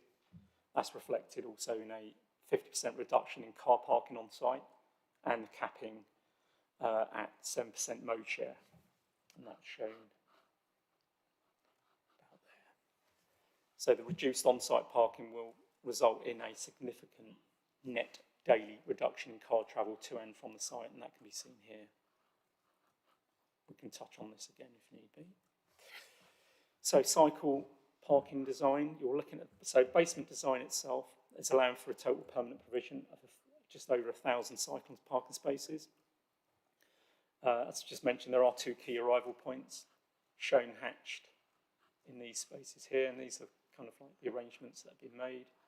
There is a breakdown here. I won't go into that in too much detail, but you're looking at effectively, you know, of the that maximum, should we say, total capacity of 800 being of a double stacker type and, you know, 210 Sheffield stands. And there is a proportion of those that will be provided for oversized cycles, e.g. cargo bikes. But that cycle design within the basement does remain flexible and will respond to the demand and needs as monitored via that travel plan. There is a planning condition recommended equally within the report itself for that requires a car park in the cycle management plan. This just gives you an idea of that quality of the access into that basement space in terms of that quality of those spaces, illustrated partly by that the CGI here. It also shows there is ramped access as well as lift access into that basement for cyclists. And for just moving on to residential amenity here, that was constantly, you know, it's consistently mentioned throughout the presentation. You know, this design does try and respond to that proximity to those existing residential properties, but it's also important to note that the 2 nearest properties here are effectively serviced accommodation, and therefore their occupation is transient in nature. That step building mass that I referred to previously improves that mutual separation that's provided between that nearest and proposed buildings, which are A4 and A1. So there is a significant improvement in terms of the actual current condition and the separation of the boundaries from those buildings. There's also that enhanced landscaping screening along that boundary, which prevents, you know, prevents some of the overlooking that's potentially possible. There are also, it's also worth noting that the application has assessed the both daylight and sunlight impacts on existing habitable rooms to 454 Milton Road. They're deemed to be negligible. And the delivery and servicing management arrangements on the site are carefully thought through. Again, single access point for, single access point coming off of Nuffield Road,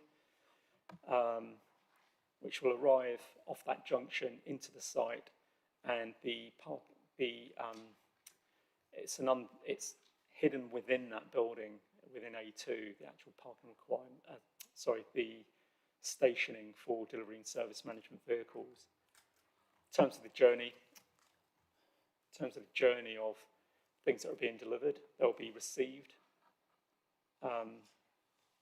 by management on site and transferred across to the main lift, which sits here within that building there, and then distributed at basement level to the various lift cores within each of those buildings. This diagram here shows you a typical tracking diagram for a large 10-metre rigid vehicle coming in the site, showing that it can quite easily manoeuvre within the site and exit. Similarly, the refuse management. So again, it will be received within individual cores. So individual bin stores are provided at basement level to each of those buildings, where they'll all be collected to a central point for collection.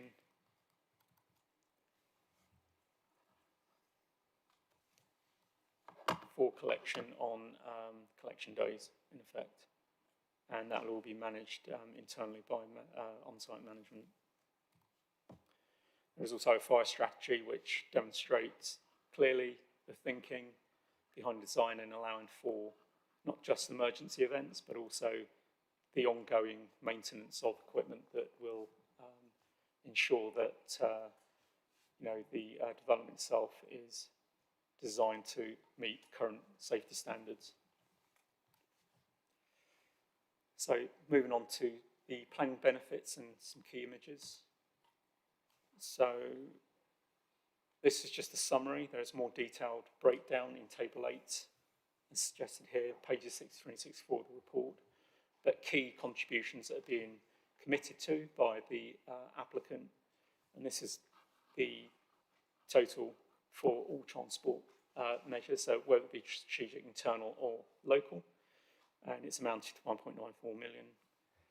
We're also securing an employment skills strategy, the on-site affordable workspace, which I've not touched on enough, unfortunately, but we can come back to that during the question session. But also the commitment towards public art delivery, and also a contribution towards green infrastructure, which can be distributed within the local wards to improve tree planting or other landscape improvements in the vicinity of the site. Summary points, I think worthwhile just touching on quickly. Principal development is in compliance with the Cambridge Local Plan. It represents a good reuse of existing brownfield site, and it supports the knowledge economy, which is both a local and national objective. Design quality is underpinned by that strong vision that moves away from your typical large format campus models, towards people-focused development. You have exemplary sustainable building design, which embraces that whole life carbon principles, water conservation measures, which both combine, to address those environmental impacts. The transport design, it promotes cycling as that key travel mode, whilst significantly reducing car parking. And the Section 106 benefits, which I've just touched on previously. And here are some key images which I'll leave on the screen for the time being for members to consider. But that's the end of my presentation. I'll be happy to take any questions when ready. Thank you. Thank you. Before we come to questions, we have before us some amendments. I think these are very minor amendments to your report. I think it should be referring to a predominantly vehicle-free site. 7 spaces, I think, now allocated for blue badge parking rather than 6 as in the report. Any other amendments we need to take account of? What about condition 15?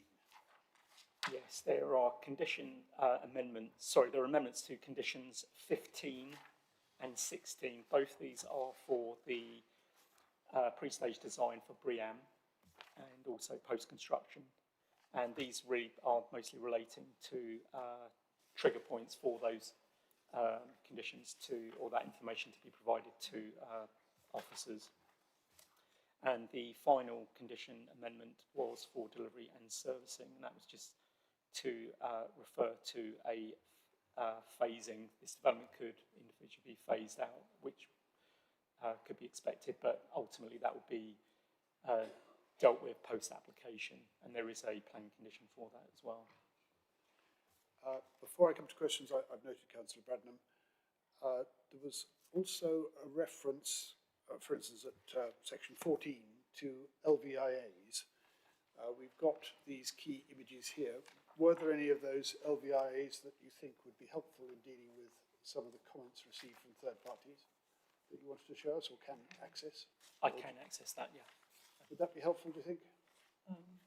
Yeah. Yeah. I mean, maybe not immediately. You may want to come back to that. And come back to that. So I'm happy to just run through some of the images I have them ready on the screen if needed.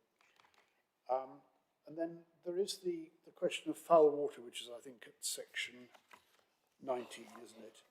And I was wondering whether either you or perhaps Philippa Kelly would like to just brief the committee a little on that. Can I? Please. If I may, Chair, I'd like to take the opportunity just to provide a quick update with regard to the position with respect to foul water flows.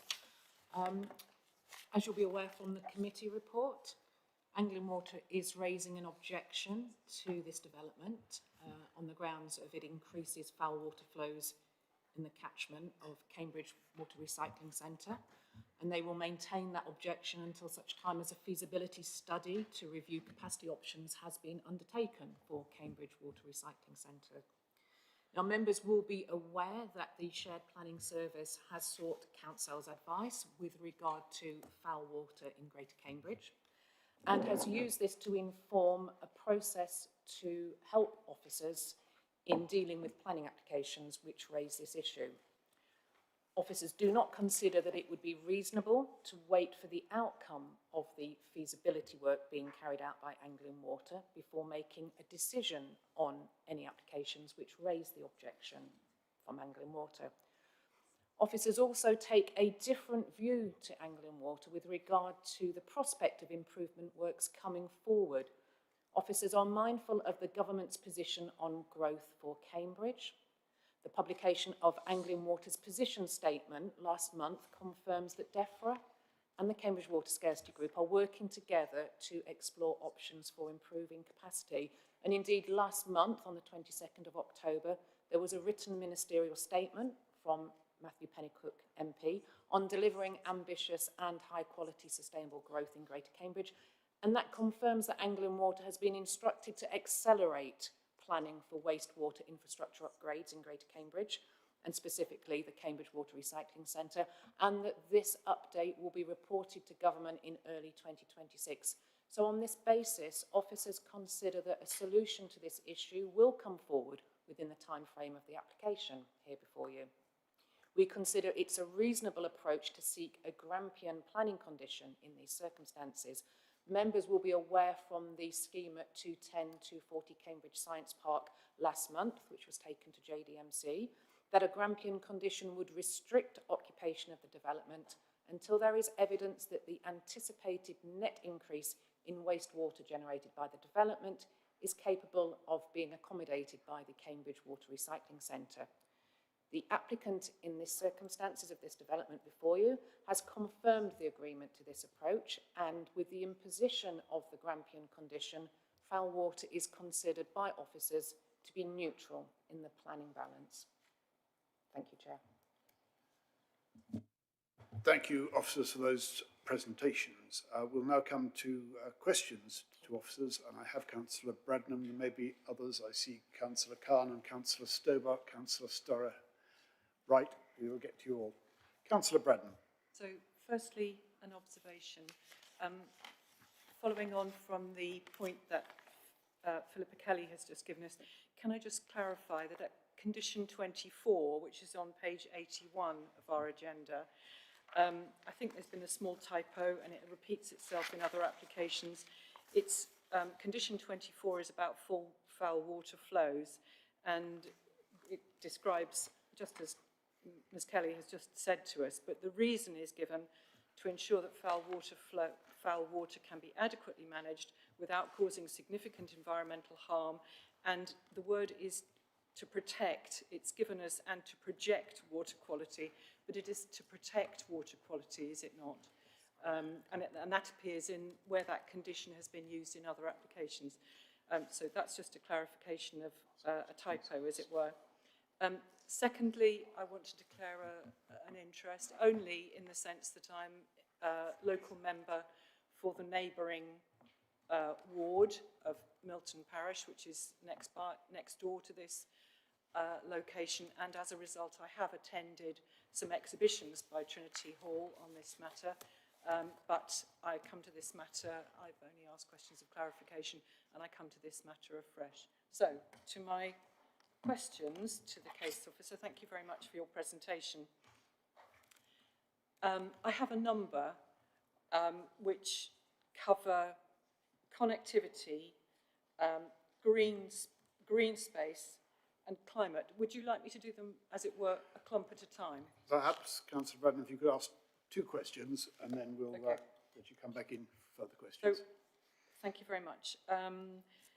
So, firstly about connectivity then, in the Cambridgeshire Quality Panel report of July 2024, which is page 117 of our report, they refer to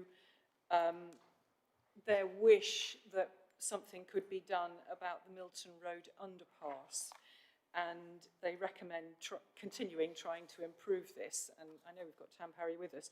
I appreciate it's outside the red line, but I do note that monies have been made available in the heads of terms to work towards improving that underpass. Having previously cycled to work myself along this this route, the main thing that needs to be improved along there is the drainage to prevent it filling with water in times of heavy rain. So I would very much appreciate that. And the other one, I just wanted to ask the officer, the access to the underground car park, it appears to go from the Nuffield Road direction, it appears to go into the rear of the building and then immediately turn left to go down the ramp. And that looks quite constrained, and I just wondered, is there sufficient space for all that? And maybe I can come back later on to talk about other things, Chair. Okay, members, I will come back again to Councillor Bradnam in a moment, just to stress that we are talking questions just of clarification at this stage. I leave it to Mr. Ahmet and Tam Parry to decide to what extent these are transport issues on which you might want to bring Tam Parry in, but please, would you like to comment on that?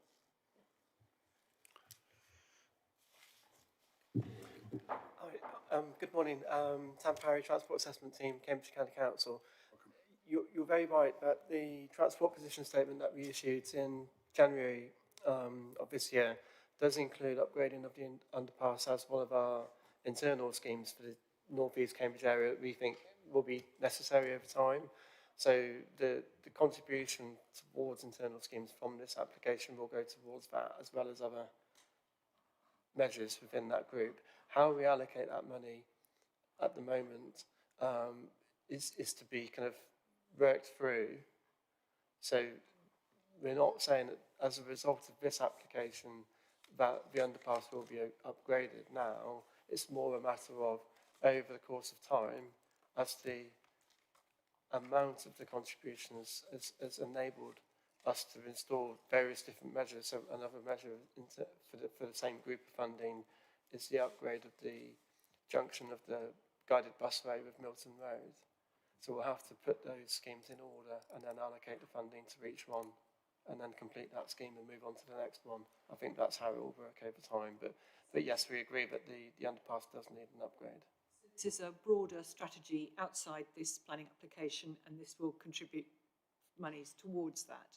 Yes, that's a really good way of putting it, yes. Thank you. Yes, thank you. Thank you so much, Chair. Just, I note the loss of an informal through route through this site, but I recognise why that's happened. The other one I asked about was the access to the car park. Looked a bit sharp, but anyway.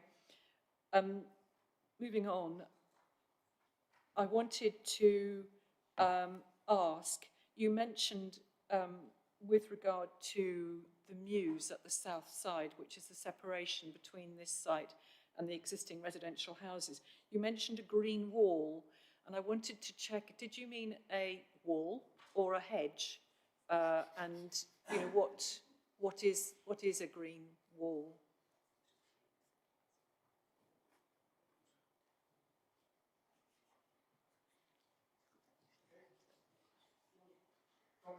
Comment on that? Yeah, sorry, yeah, it's a brick wall of 3 metres high, and it'll have the potential for perennials to grow along it. There is a design detail contained with the data. I could find that for you and present that if necessary. Okay. Okay. There was one other one, if I might. Yes, please. Thank you, Chair. You're very indulgent.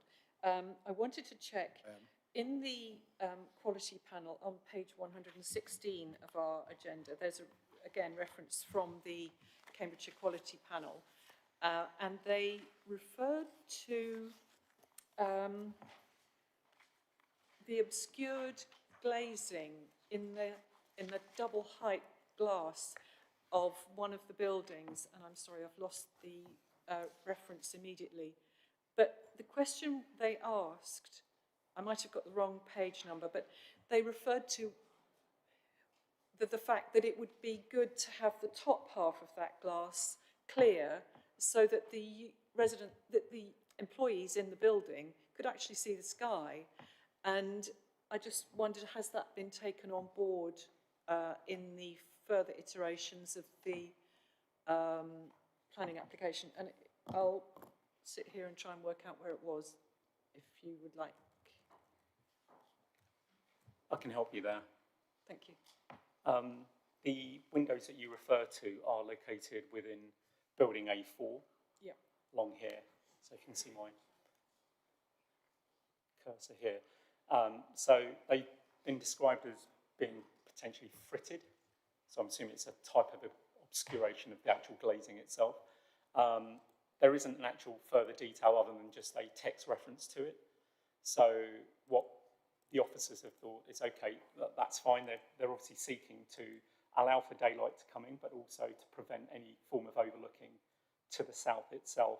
So there is a planning condition included within the report itself. I can draw your attention to that. That's on, just bear with me, I'm just jumping through. I think it's condition.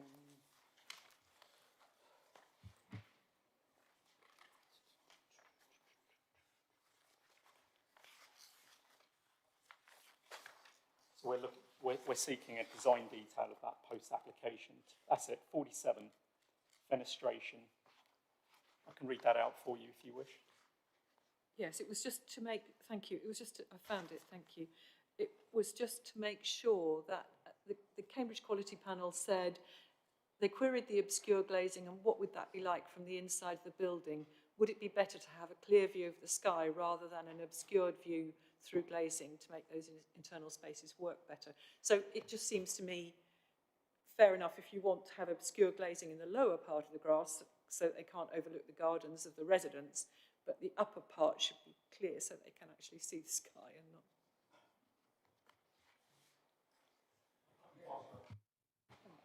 I'll be happy to pass you across to my colleague Sarah Chubb to explain the thinking of CQP there. Okay, good morning, members. I suppose I'm just going to add to that just to reassure you that Quality Panel's comments were taken on board post-meeting, and the location of the fritted glass and the consideration of other windows around other elevations was taken into consideration to achieve those really good light levels for people that are working there, obviously to help with the well-being as well of people who are working. So it has been taken on board and used to refine the design further. Okay, thank you very much.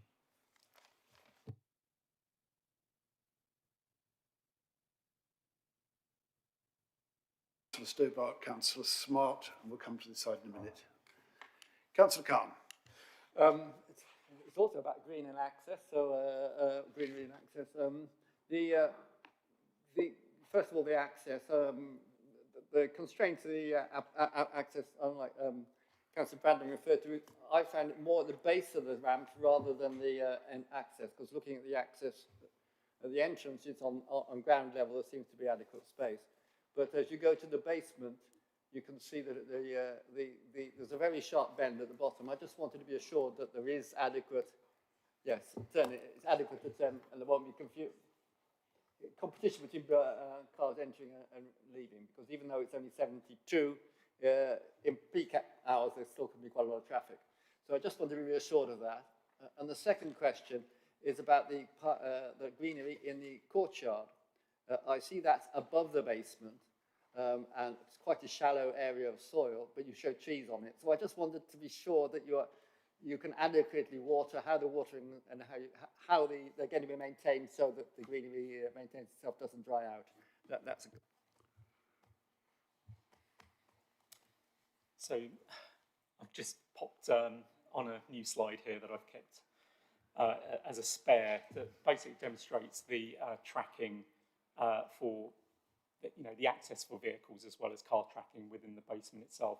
I'm not going to go into detail of that, but it quite shows that the actual design itself has thoroughly considered that, and therefore it would be possible for vehicles to, without any conflict in that respect.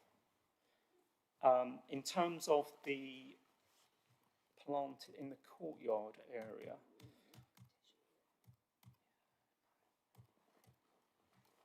I mean, the best image I have currently available here is you have this soil zone and this planter zone effectively, which looks at, I don't have the actual technical specifications to hand at the moment, so I can't honestly tell you what the answer is to that, but I would have expected the landscaping scheme that we're securing as part of this development would be able to deal with that and ensure that the type and design of planting that's proposed can be accommodated successfully. Thank you for that. Members, if we could keep our questions to clarification and relatively concise, that would help us. We have a lot of business today. Next, I have Councillor Stobart. Chair, thank you. Just two things to ask. First of all, that I guess for cyclists, the right turn northbound from Milton Road, it's shown in the access diagram. Is that a proposed signalled crossing? Because that would be a nice, that exactly where the orange circle is. That's my first question.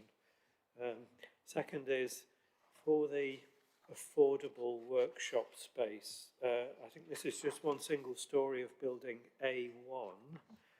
And what's the kind of governance and business model that the developers are thinking of applying to this, and how would it be sustained post-development?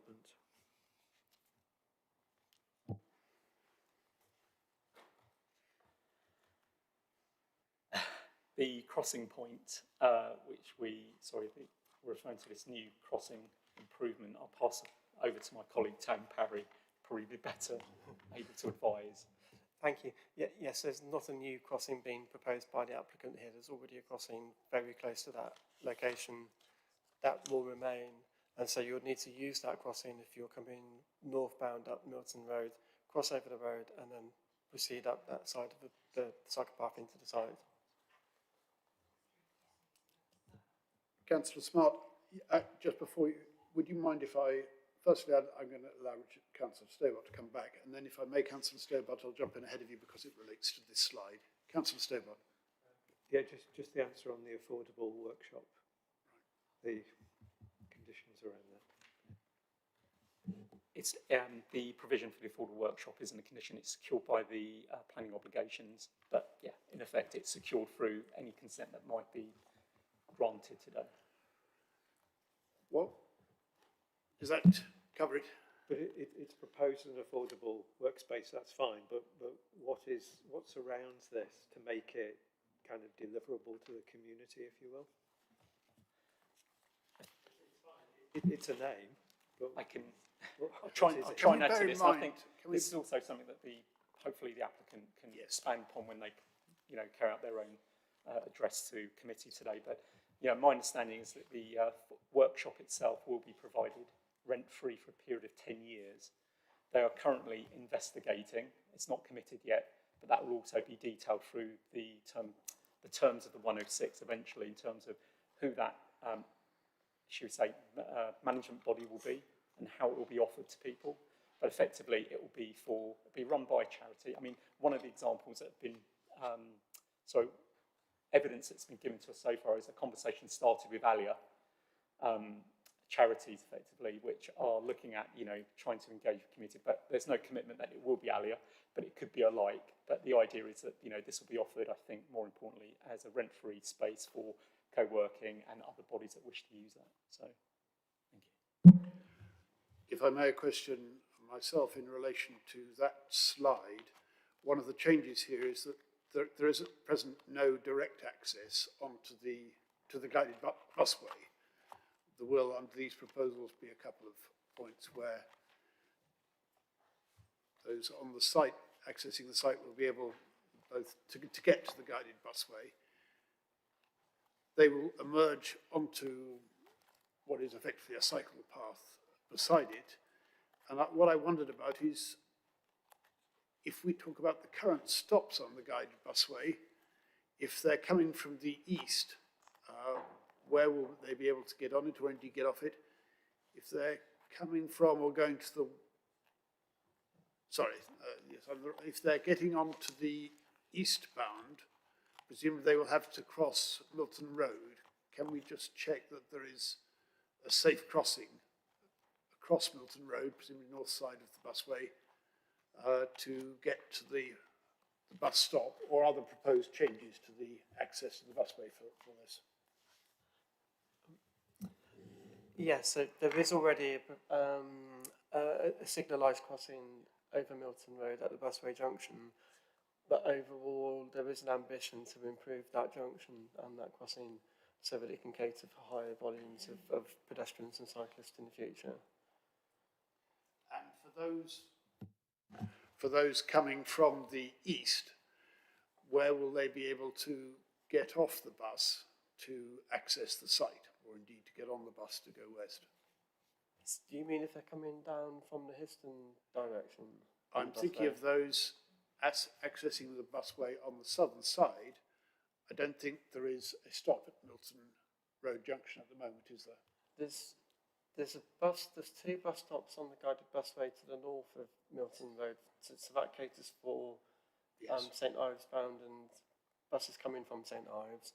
On Milton Road itself, the nearest bus stops for guided busway buses, yes, that's a good question. I could do some research on that, but I think it's fairly close. Leave it, you get the point, I'm sure. Yeah. Did you want to add, Mr. Ahmet, or? I was just going to kind of add to the previous point about the crossing along Milton Road Junction. In addition to that that existing signalised crossing point, there are also part of the 106 contributions. Again, looking at those improvements towards, it's a proportionate contribution as a result of the scheme towards improving crossings in Milton Road. Thank you, Councillor Smart. Sorry, I jumped in ahead of you. It's all right. It's fine. So I guess one thing, so quite concerned about foul water. In 6.7, it says Anglian Water has no choice. I'll come back to that later. But just in terms of questions of clarification, so in the recommended condition, it talks about a foul water strategy that will be approved in writing by the local planning authority in consultation with Anglian Water. So will that foul water strategy, it doesn't sound like it, but will it come to committee? I'm concerned that it's in consultation with Anglian Water because they seem to be the problem here, because it seems that we need to approve it as an authority. And if it does come to committee and we don't approve it in the sense that words are not foul water infrastructure, then does that mean the application fails?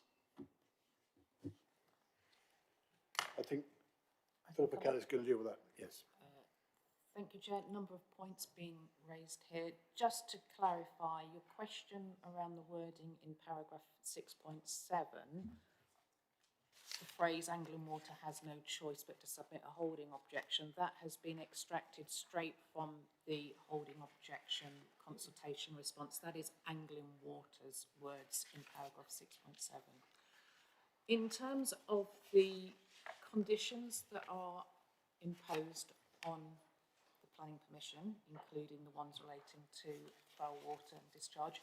It is the usual approach for conditions to be delegated to officers to discharge. You will recollect that quite recently a change to the Planning Committee scheme of delegation was agreed through the various committees with a view to trying to streamline our planning committees and reduce the number of applications which come to planning committee. It is not the usual approach that planning conditions come before members at planning committee unless they are called in and are referred to delegation panel under the circumstances, and then it's been agreed to take to committee for approval. So we would have to consider that scenario at such time that the application for the discharge of those conditions were submitted to the planning authority.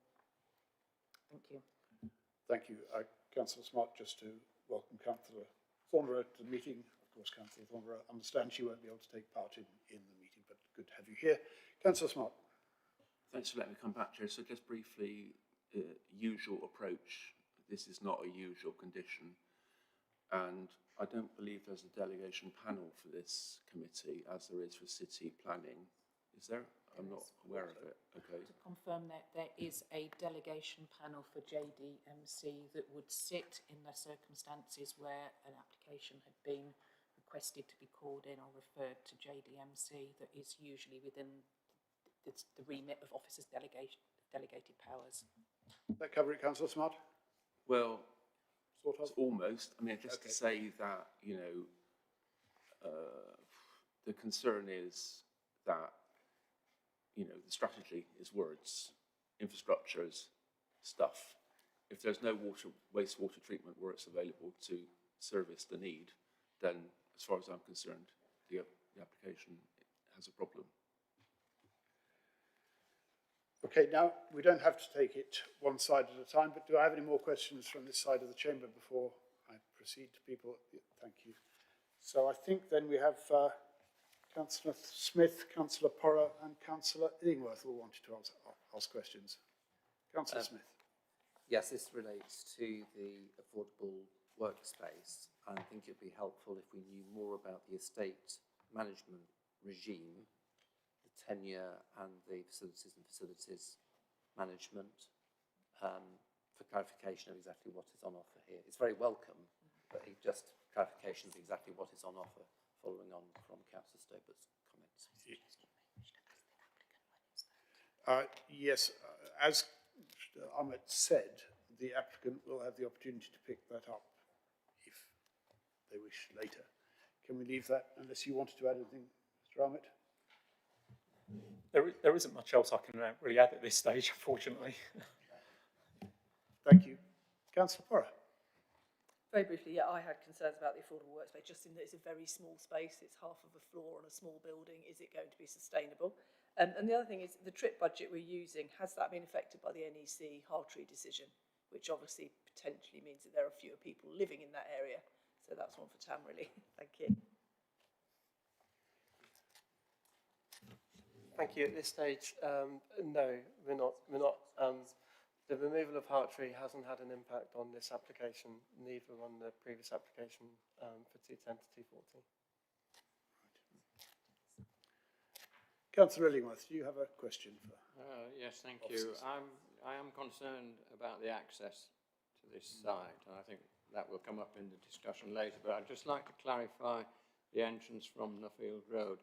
That little bit of green, which shows on my plan in front of me, is that intended to be a roundabout for traffic leaving the car park and delivery vehicles entering the site?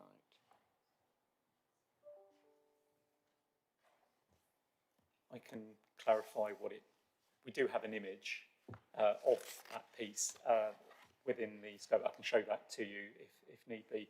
But effectively, that space is for taxi arrivals. It's effectively a landscaped, better way to drop-off, really. So, yeah, the taxi drop-offs, etc. And it's a circulation point for those vehicles arriving, dropping off, and then turning back around on themselves to go back down Nuffield Road. There is an image of this. I think it might be in as you can see, I mean, this is too close to note, but that's kind of the, it's that bottom right image that shows that in front of that key arrival space for visitors, dignitaries, etc. Sounds as though you may have something to say on that. Yes, please. I need to declare I'm a member of Camp Cycle, and I'm also the ward councillor for this site, but I've not had any involvement in these plans so far. Thank you for that. Councillor Bradnam will come to you in a moment.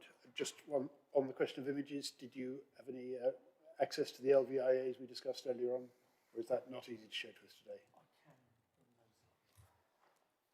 Don't need to see them all, but I think it might be helpful to see a long view.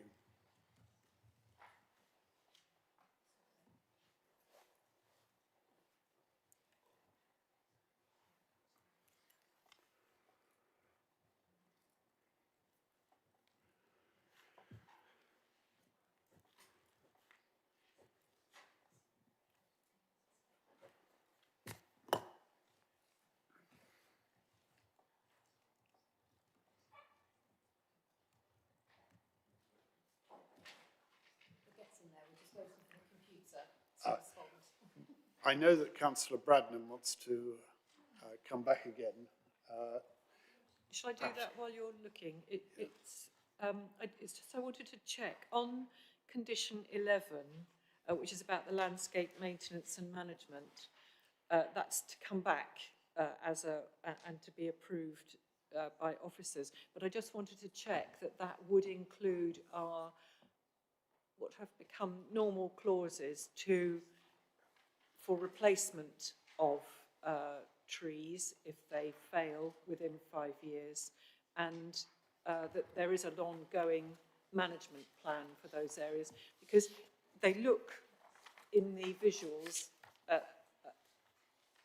What I would want to be sure of is that we had an ongoing maintenance plan that ensured that they carried on being looked after and being maintained and watered, or if necessary, or if that could be included. Mr. Ahmed, we're testing your multitasking capacity here. How are you doing?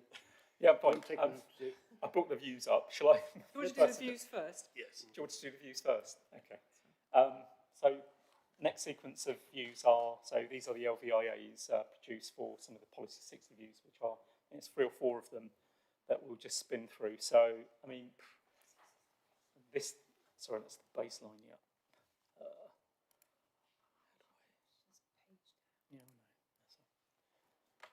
So that's with the proposed scheme. I'd have to zoom into it to. So this is Red Meadow. This is Red Meadow Hill. So that's from the north. Red Meadow Hills from the west. West, yeah. The city, Policy 60 from the west. I think that may become apparent when you zoom in. Yeah. You can now see the library.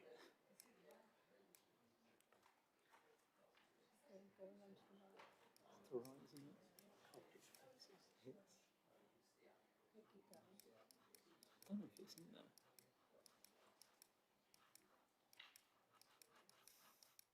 Because it's over here, isn't it? It sits there.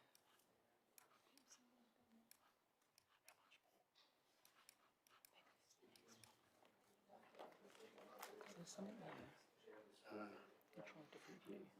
Mr. Ahmed, I can see that the LVIAs, which were mentioned in the report, are maybe not going to help us very much. And if that's what you conclude, I'm happy with that.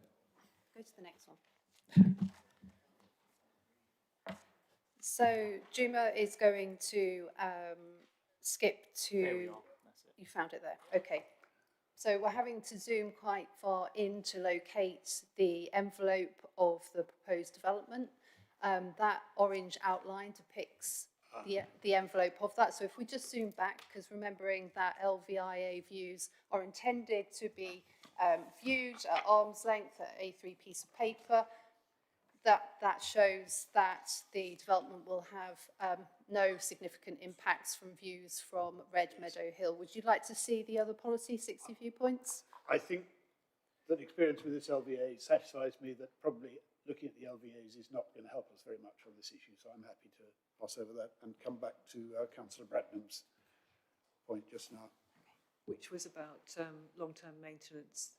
Are we going to ensure that for this site?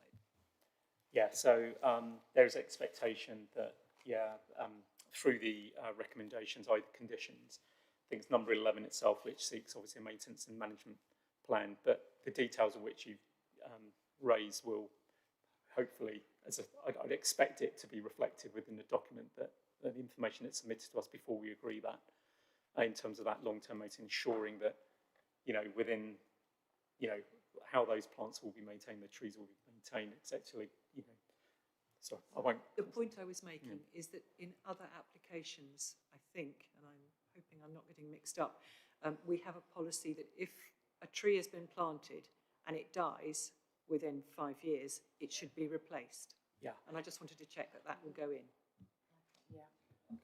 If I come in, if I may, I think the limb of proposed condition 10 is of relevance here. The last point, which refers to if within a period of, we see here 5 years from the date of planting, any trees need to be replaced, they will be done. I think it's usual in these circumstances that we apply a 10-year. We have done, certainly with members' support in the past, and I could suggest that we will ensure that the wording of that paragraph is consistent with previous conditions. You've spotted the anomaly I was struggling to find. Yeah. It was 10 years, wasn't it? So yes, please. Thank you. Thank you. Members will come back to this later, but I think we are proposing that the exact wording of conditions should be left to officers, as is usual, with Chair and Vice Chair, if that's all right. Councillor Dr. Timmy Hawkins. I think the last question. Yeah, thank you, Chair. I thought I'd wait and see if my point will be covered. If we refer to the Cambridge Quality Report, page 114, where the paragraph that says, what noted construction will be via Northfield Road as requested by Highways, but could the construction entrances be from Milton Road? I just wondered if that is being addressed, because I referred to 20.42 in the report, page 54, which then refers to condition 40 on page 86. So will that all be considered, or are they not even going to consider that at all?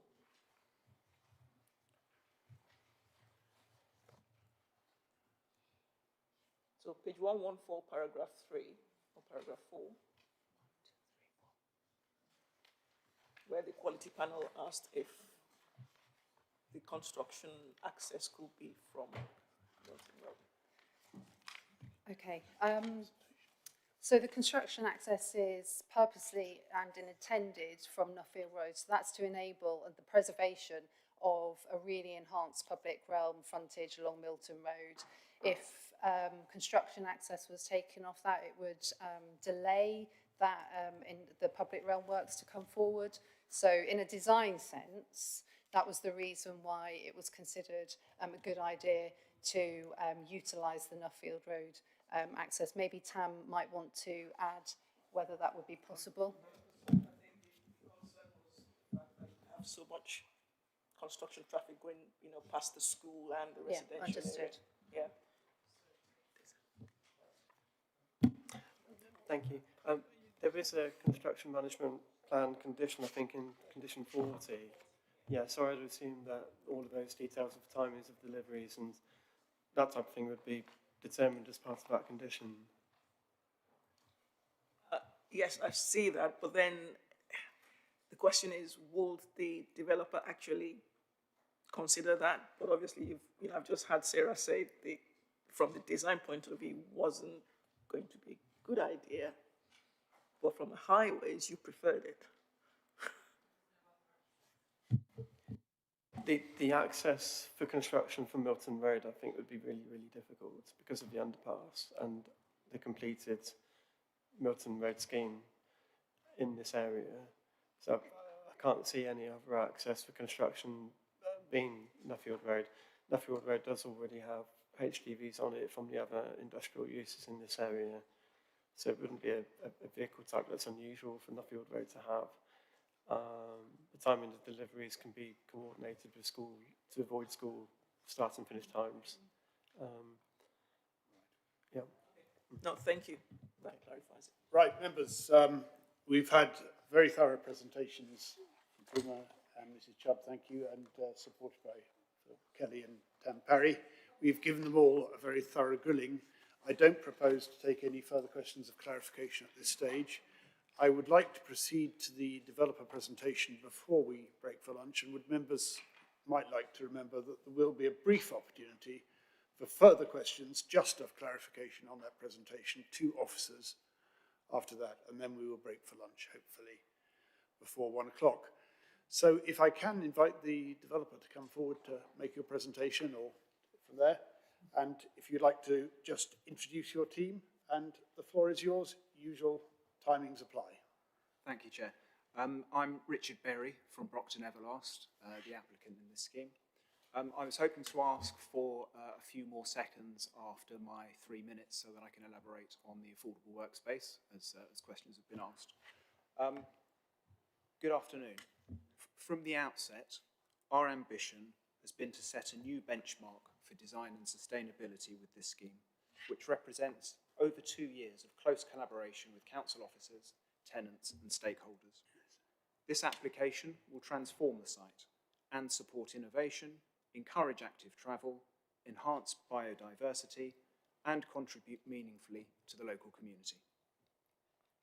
The design is a response to the site's context and will create a suite of different commercial buildings, offering a diverse range of commercial space, ranging in size from a single office suite of around 5,000 square feet to a self-contained science building of around 90,000 square feet, catering for startups, SMEs, and more established science and tech companies.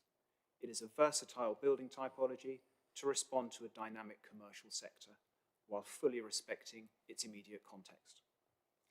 Reimagined boundary treatments with new trees and landscaping will accentuate the site's green edges.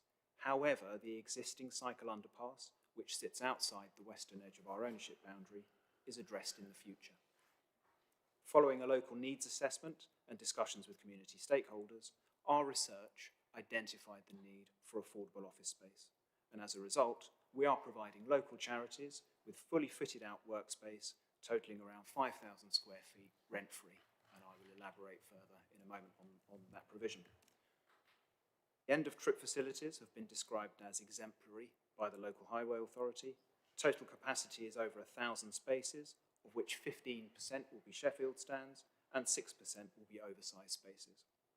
The modal shift that this facility will encourage has allowed us to reduce car parking on the site by over 50%, from 153 spaces currently to 72 spaces, which includes 7 disabled spaces and 36 electric vehicle chargers. We are particularly proud of the beautiful landscape public garden of over 8,000 square feet, situated in the sunniest corner of the site and framed by the public cafe. A very significant biodiversity net gain through extensive landscaping and large trees on Milton Road. A comprehensive approach to capturing rainwater and grey water for reuse, and aspirational, embodied, operational and whole life carbon targets. With regard to the affordable workspace, 30 seconds. with regard to the affordable workspace, we were encouraged to consider an offer that we might be able to come forward with. A needs assessment confirmed that affordable workspace was required in this area.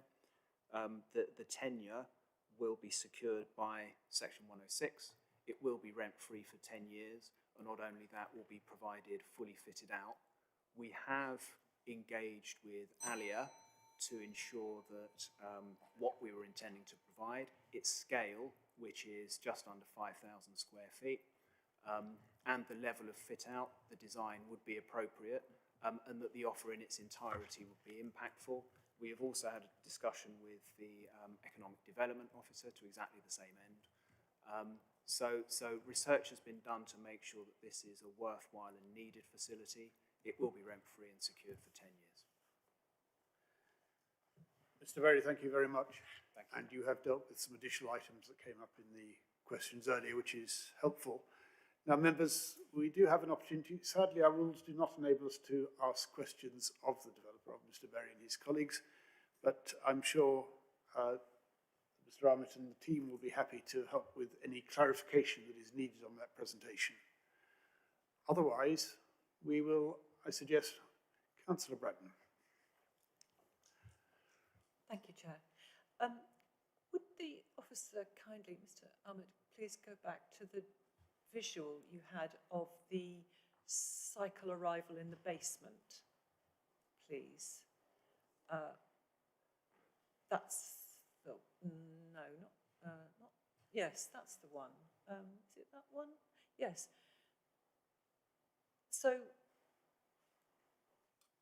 there, I thought, sorry, if we look at the illustration top left, I just wanted to check, is that the only way a bicycle can get in or out of the basement, or is that just a subsidiary way?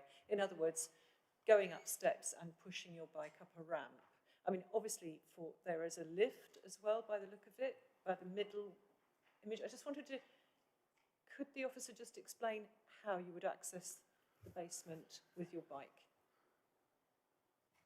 I can do that. I'm just going to jump to another slide.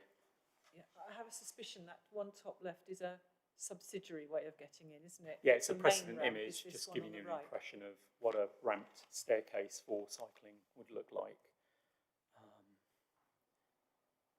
So all cycle arrivals, so you can see that there, will be coming in from two locations within the development. Yeah. So those travelling from the south off of Milton Road and via A4, in between A4 and A1, and also off of the guided busway via the more permeable boundary now, i.e. these new accesses into the site, again in building A2, within which where you will then be presented with either the your ramp access down into the basement, or alternatively a lift, which will go into the actual basement itself. Give me So the ramp's been designed to be, it's called an easy ramp. Yeah? Is it, if you go back to the previous drawing, is it the one you can see in the bottom of the bottom drawing? In other words, it's steps and then a level and then steps and then a level and steps and then a level. Yeah. So that's one of the ways down. Yeah, that's from A4. Okay, but this other one top left is perhaps a subsidiary. Not a. The top left is just a, sorry, it's not, it's just a precedent image. It's not present. I mean, it's just an image just demonstrating what that might look like. I mean, it's not what that's going to be there. So the section is the technical drawing there on the bottom right is effectively the design. Okay, and the image top right is a better image of what it would look like for a cyclist pushing a bike. So because that looks at the right-hand side of that drawing, it looks like a more gradual set of steps and a ramp. Okay. Right, I think that has cleared that up. Councillor Smith.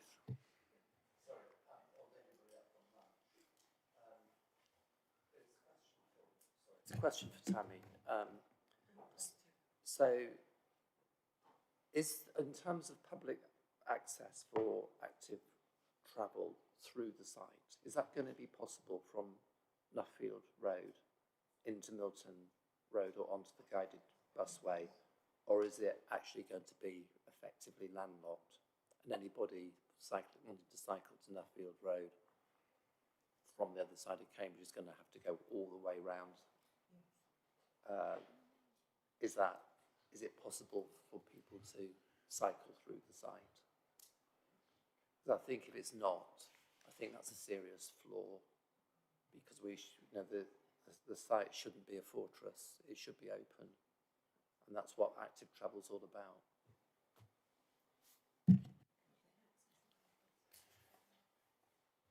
So there is an access to the guided busway just before you get to this site on the right-hand side, but I think that this site you wouldn't be able to proceed up Nuffield Road and then through and then on to Milton Road. Okay, I think that is clear. Members, we will resume, I suggest, at 1:30. That gives us enough time for lunch, and I'm sure that important though arrangements for cycles accessing the basement are, we will turn our attention also to matters above ground in relation to this application. So we'll halt now until 1:30.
meeting of the Joint Development Management Committee on 20th of November.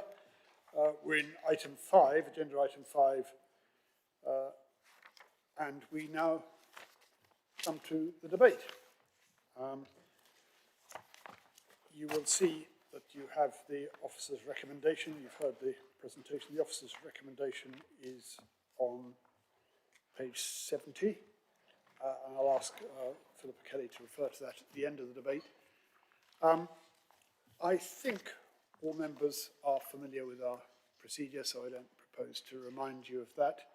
Who would like to open up the debate on this item? Martin Smart. Any others? Councillor Bradenham, Councillor Carr, Councillor Hawkins, and Councillor Smith. I'm sure there will be others. Councillor Smart, would you like to kick off?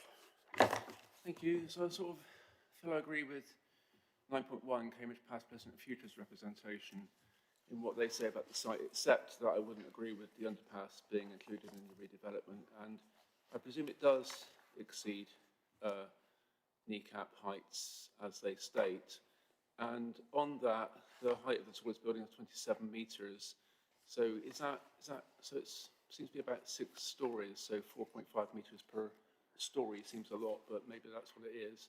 On biodiversity, so how are we to think about that? Because if the site is mostly concrete, talking about 20% net gain doesn't seem to have the same value to it. We don't seem to get a lot there for what one might have hoped for. And the tree is obviously, in my opinion, I'm not an expert, but I wouldn't have thought they were going to do very well growing above the car park, because, you know, it's just not the same as it's going into the ground without a car park below you as a tree. And finally, I'd like to respond to Anglian Water's comment, no choice, that they have no choice. So Anglian Water made £12.6 billion in the year since they privatised. So that's 36 years since 1989. During that time, they've racked up £7.7 billion of debt, which customer bills service. That's about £1 million a day in dividends to shareholders on average. And they could have built, with those profits, 18 wastewater treatment works, even at the increased price of £700 million per item. So that's about 1 every 2 years. So I think they do have a choice. Thank you. Councillor Illingworth.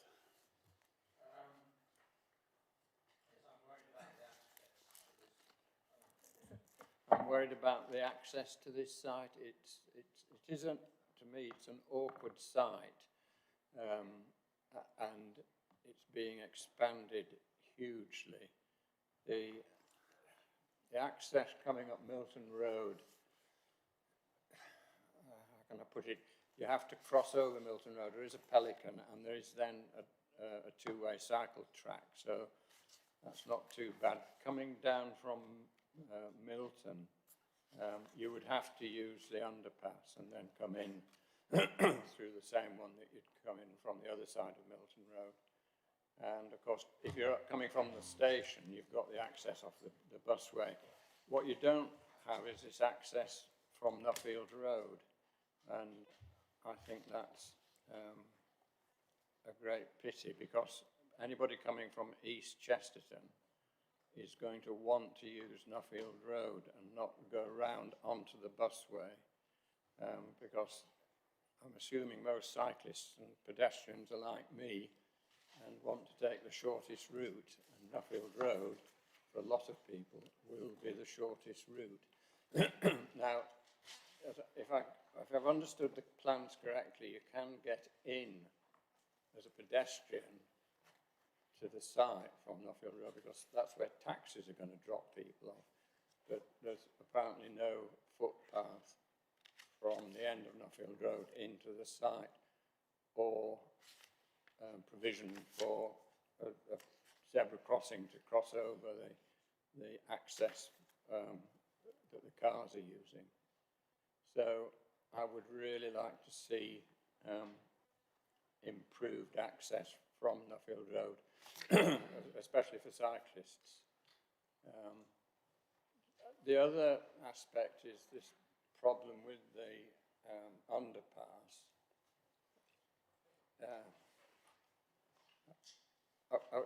And also the junction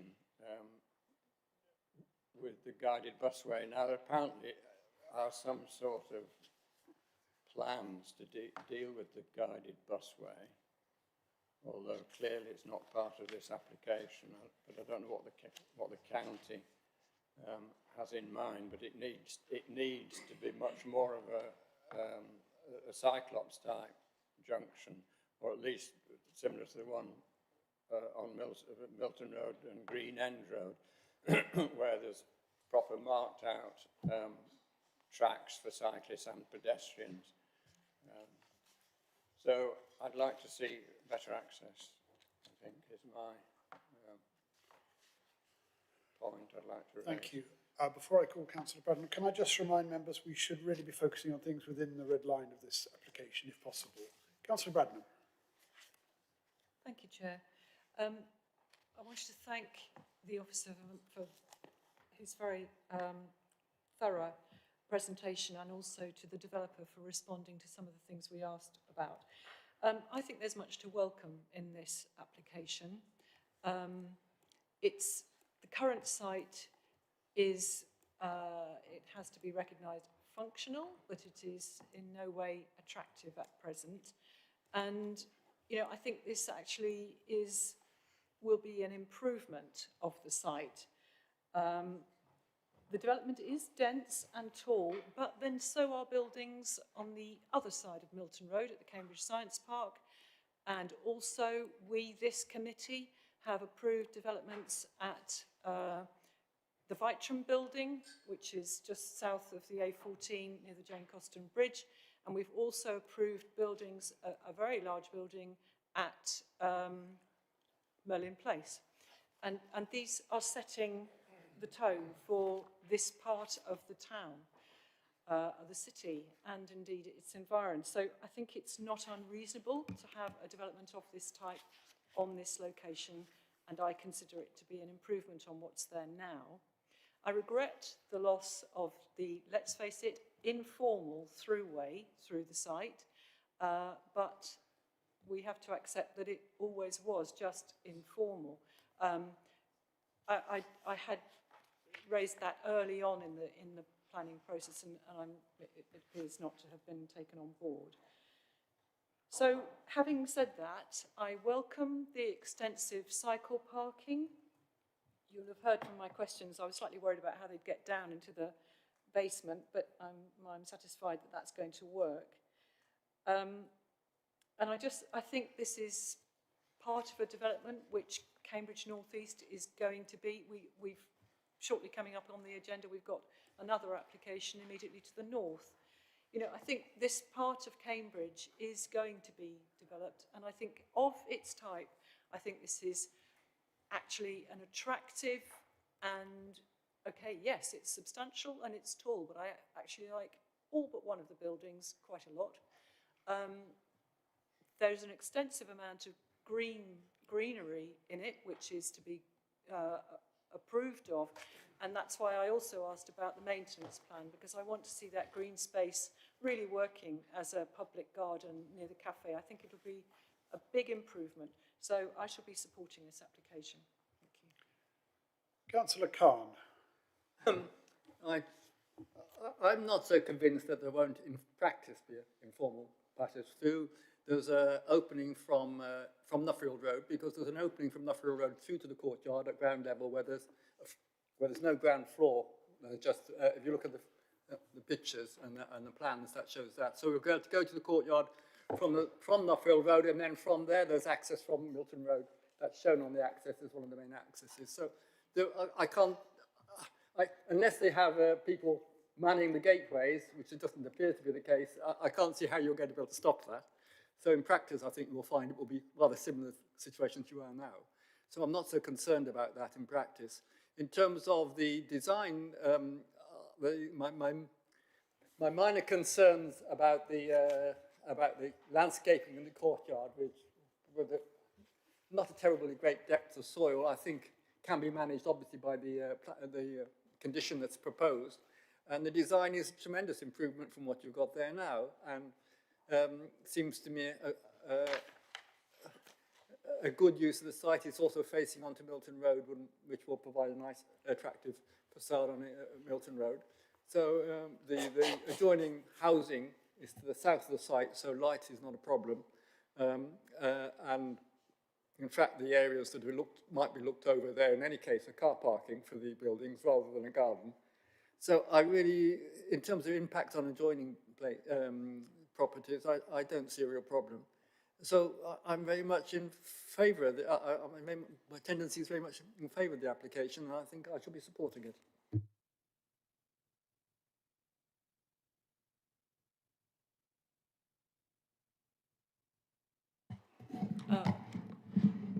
Thank you, Chair. Yes, seconding the point made by Councillor Bradnam, very good report and the presentation, so thank you very much to the case officer.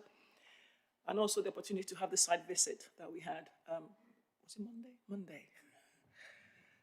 Again, eye-opening and very useful.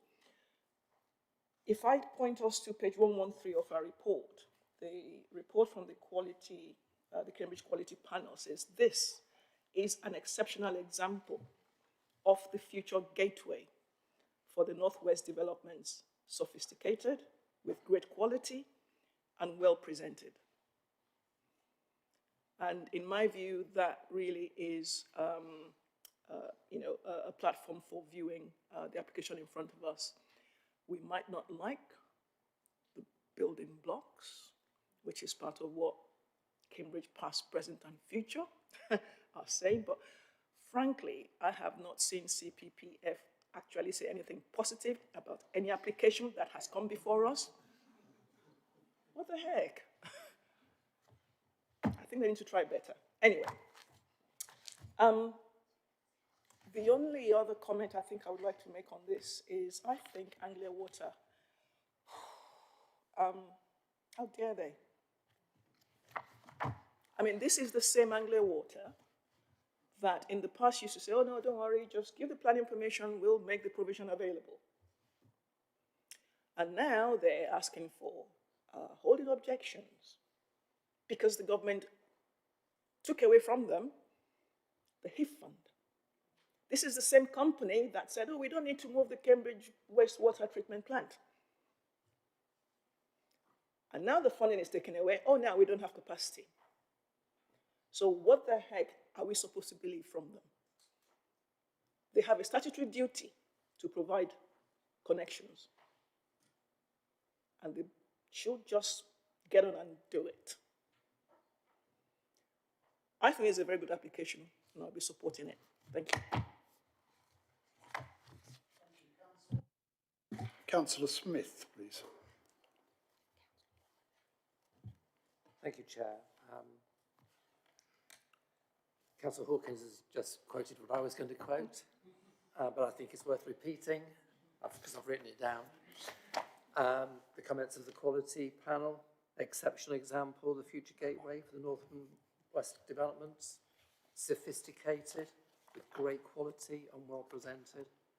I think in respect of placemaking, this is on page 7, design-led approach is considered to set a new benchmark for science and innovation-led developments, which moves away from the generic large format campus models towards more people-focused environments that enhances public realm and wider urban fabric. And on page 7 again, holistic environmental standards and performance, which in my view set a new benchmark for other developers to match, if not exceed. And then when we come to the impact assessments, significant positive weight given to the economic and environmental impacts and significant weight to the social impacts. I'm not sure I've seen that before, where the officers have made such positive assessments of these 3 critical elements of development. I just think, though, 2 points. I'd like to see for the avoidance of doubt, to codify in the Section 106 agreement the developer's generosity in providing affordable workshops for 10 years rent-free into more detailed terms, and set qualifying start of occupation date for the qualifying 10 years. And noting that there is a significant contribution towards public art, could it be as exceptional as your development, please? Because I'm underwhelmed by public art that I see in Cambridge. Could you please set a new high standard for others to follow? And I have to say, I'm again very sympathetic to this developer being faced with the Grampian condition again, because you are welcome in this city. And I think it's a tragedy you can't start your investments. So, as people say to me on the doorstep, is Anglian Water's greed insatiable? Thank you. Councillor Porrer. Thank you, Chair. I won't repeat what other people have said. I'm generally supportive of this, having been to the site visit. This is definitely an improvement to what's there at the moment, which is clearly, obviously functional, but not of the highest quality and very low rise. The only concern I really have is that corner building, so the top image as we're looking at the screen. I wondered if maybe the design or the case officer could just talk about why they think that's appropriate on that corner. It's not enough for me to not vote for it, but it lacks some kind of distinction for me. It's not, for a corner building of that height, I would have expected a little more definition or colour or something. I had a question for the highways, just to confirm that they're happy that the condition securing exits and entrance onto the busway for cycles, that can be managed safely to avoid cyclists obviously shooting out of those things and hitting a bus, which we want to avoid. I wondered if condition 10 could be amended to make clear that that's the landscaping, that the trees should go in early, because, you know, again, that will make a huge benefit to the development. If they go in late, they're more likely to, well, they're less likely to thrive and they won't have time to grow. We've talked a bit at, I think, this committee in City about the claims on sustainability. Well, obviously, we have the BREEAM checklist, but conditions 17, 18, 19 and 20, I would really like to add something about how the LPA can monitor and review to make sure they are actually producing the levels of water savings. I mean, I appreciate we can't necessarily enforce if they're not, but the point is at least if we can know that and that they are continuing to be maintained after installation, because I think that will be critical. For an exemplar development like this, one would hope they're brilliant, and if they're not, we need to learn from it. So I wondered if that is something we could consider. And finally, we've talked previously at other committees about nursery use. That would be a wonderful ground floor use, but it's not actually, there's no condition because it's in the description. I don't know if officers could advise, is there any way of adding nursery use as one of the acceptable uses for those retail units? Because obviously otherwise they'd have to come back for planning permission, which would be a shame. And finally, in condition 40, can we make an explicit reference to the school commute, as in when they're looking at deliveries? So, sorry, they're very just questions to officers there, but I'm broadly supportive of this development, I think, subject to those answers. Councillor Porrer, forgive me, I'm not proposing to go back to officers to comment on building A3 and its justification. We've had plenty of explanation. We take this application as we see it before us. We either approve it or possibly not. But the other points on conditions, they are for officers to write to reflect the views of this committee later in conjunction with the chair and vice chair, and I'm sure those points can be taken into account. I don't think it's appropriate to ask officers to comment during the debate, so forgive me, we'll leave it at that. It's my point, I'm not used to these clarifications versus debate because we do it slightly differently. Philippa Keller will be summing up later and can pick up those points. Councillor Stobart, please. Thank you, Chair. Hold a moment, Councillor Stobart, sorry. If I may say, Chair, there were an awful lot of suggestions regarding conditions that I haven't been able to capture perhaps we could go into more detail and then I can provide advice, and then I believe the legal advice would be members would need to vote on any potential changes to conditions. What I would say in response to one of those requests, early implementation planting, there is an implementation programme requirement as part of the condition already, so that would already cover the timings for planting. Thank you. So, Councillor Stobart, if you would just as that come back to Councillor Porra, if there are, and forgive me, I'm not going to pick them up myself, but particular changes to conditions which you are recommending, on which this committee should vote before we vote on the application itself, perhaps you could list them. Are you able to perhaps not go through all of them? Maybe I decided not to bring these up under points of clarification because I thought they're probably more pertinent to the debate because we might be discussing them. So it was, well, the condition 10 you've dealt with the trees. I think it's condition 17, 18, 19 and 20, which are broadly around the water and some of the later sustainability ones. Not just making sure it's put in place, but that it's working and that the LPA has some means of getting that data. Then it was the condition 40 was just the school commute and the traffic construction management plan condition, just to make clear that there is a school in the vicinity. And we've done that on quite a few in the city where we've had restrictions around, you know, the 9 and 3 p.m. sort of pick-up times. And I mentioned nursery use as whether that's possible. And I did also have the question about the busway, though, just to make sure that the highways town is happy that that's a secure condition for safety. I think we have left Philippa Kelly quite a few conditions to write up there, possibly. And so we'll take Councillor Stobart and then come back to these points. Councillor Stobart. Yeah. Chair, thank you. So just a few comments.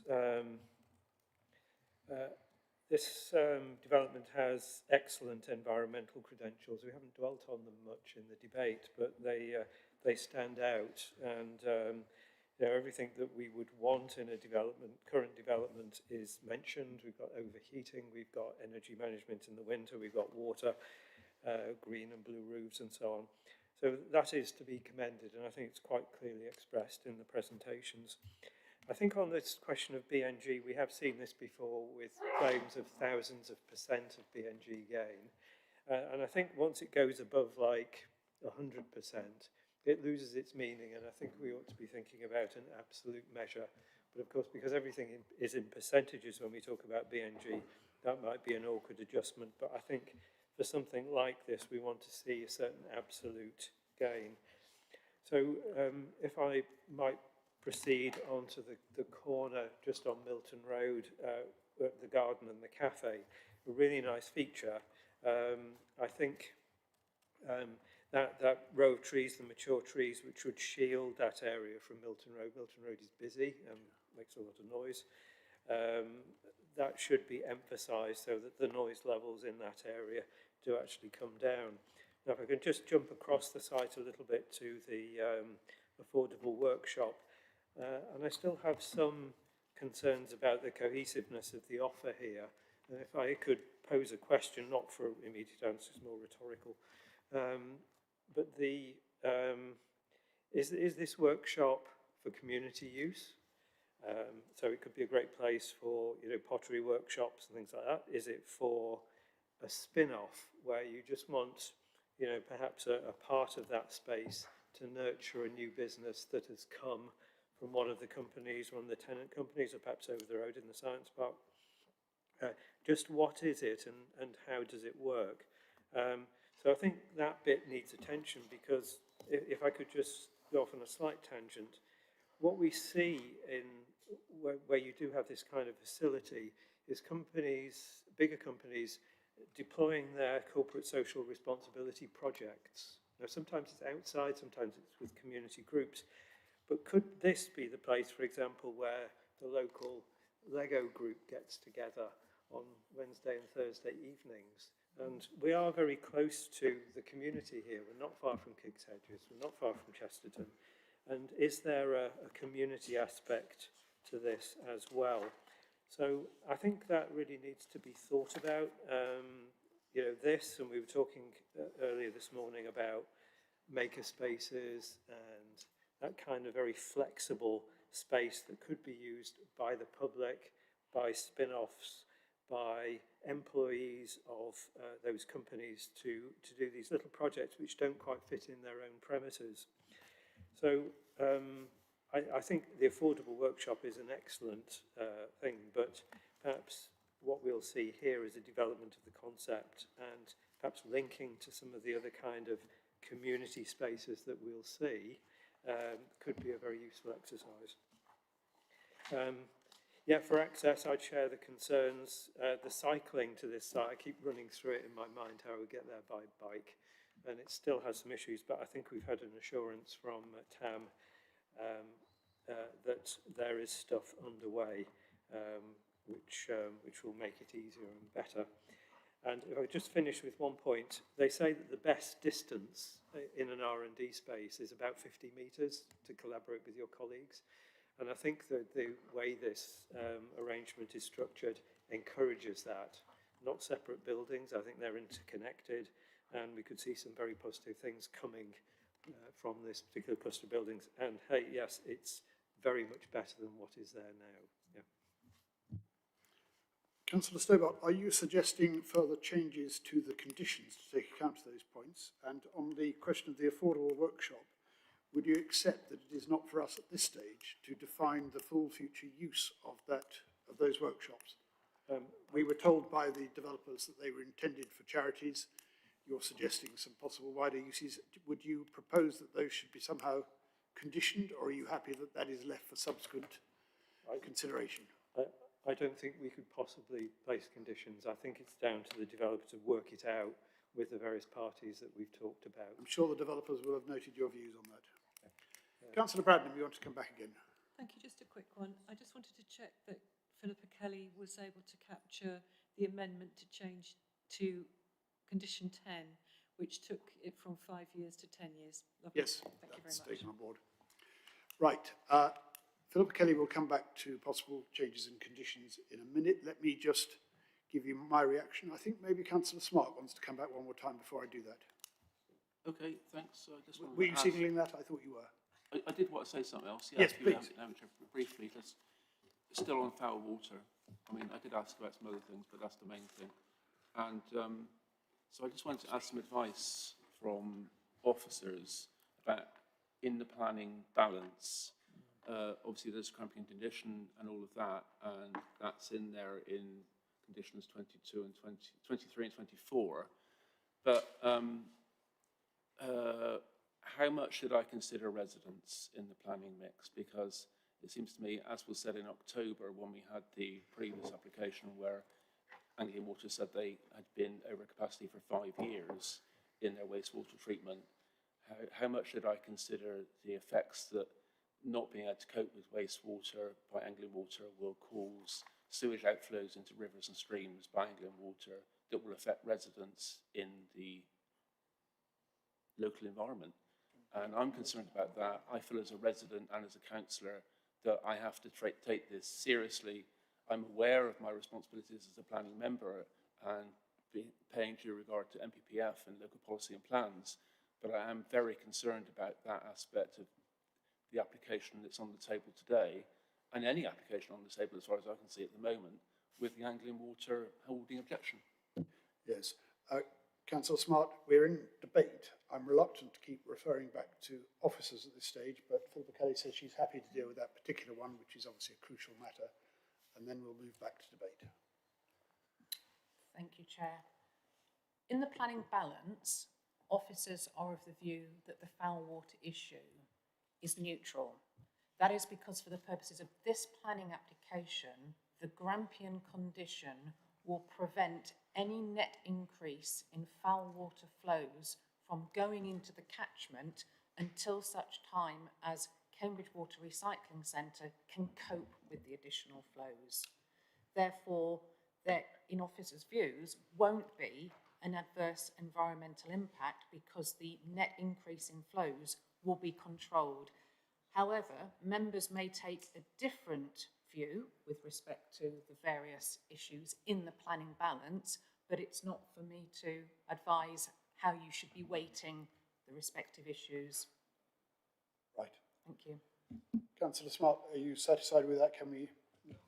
I suspect, however, you might not be satisfied with whatever could be said on this, but perhaps you'd like to have another go at it. You come back, I'm sorry to take up everyone's time, but I think, you know, the two conditions as I see them don't really say in words strongly enough what I would want them to say. So, for example, they don't say something like a condition that state that the development cannot be occupied until specific off-site mitigation measures or upgrades to the sewerage system have been implemented and agreed upon with the water company. So the strategy seems to be saying that there will be a strategy, but we don't know what the strategy will be. Would the strategy be, for example, to play devil's advocate, putting more sewage in the rivers? We don't know. Yes, I think that is a matter for us all to weigh up in considering how we will vote on this. Councillor Dr. Timmy Hawkins. Thank you, Chair, for letting me come back. Very quickly, something was mentioned about public art. I would just like perhaps an informative to the developer that we do have a public art advisory service that I would strongly recommend that they use. And also we have a youth engagement service and our young people have, they've done a lot of other projects, which is helping to actually design furniture that can go into the public open space in front of the cafe, for example. In fact, if you look on the building opposite your site, there is like an artwork on the building, electronic. Our youth engagement service was involved with that. All right, so just those two. Thank you. I'm sure that'll be noted. Right, I think all members have had a chance to comment. I'd like to put in a few comments of my own. This particular application has been through a long process, and it has in particular been before the Cambridge Quality Panel twice. And I think the panel's comments, we have the full report if anyone hasn't had a chance to read it at the back, but their comments are summarised at 625 on page 19.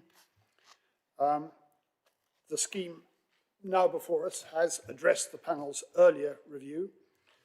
The proposals are a great response to the context and are well supported by the amount of work carried out to date. And the panel particularly supports the ambitious travel plan and welcomes the future-proofing strategy.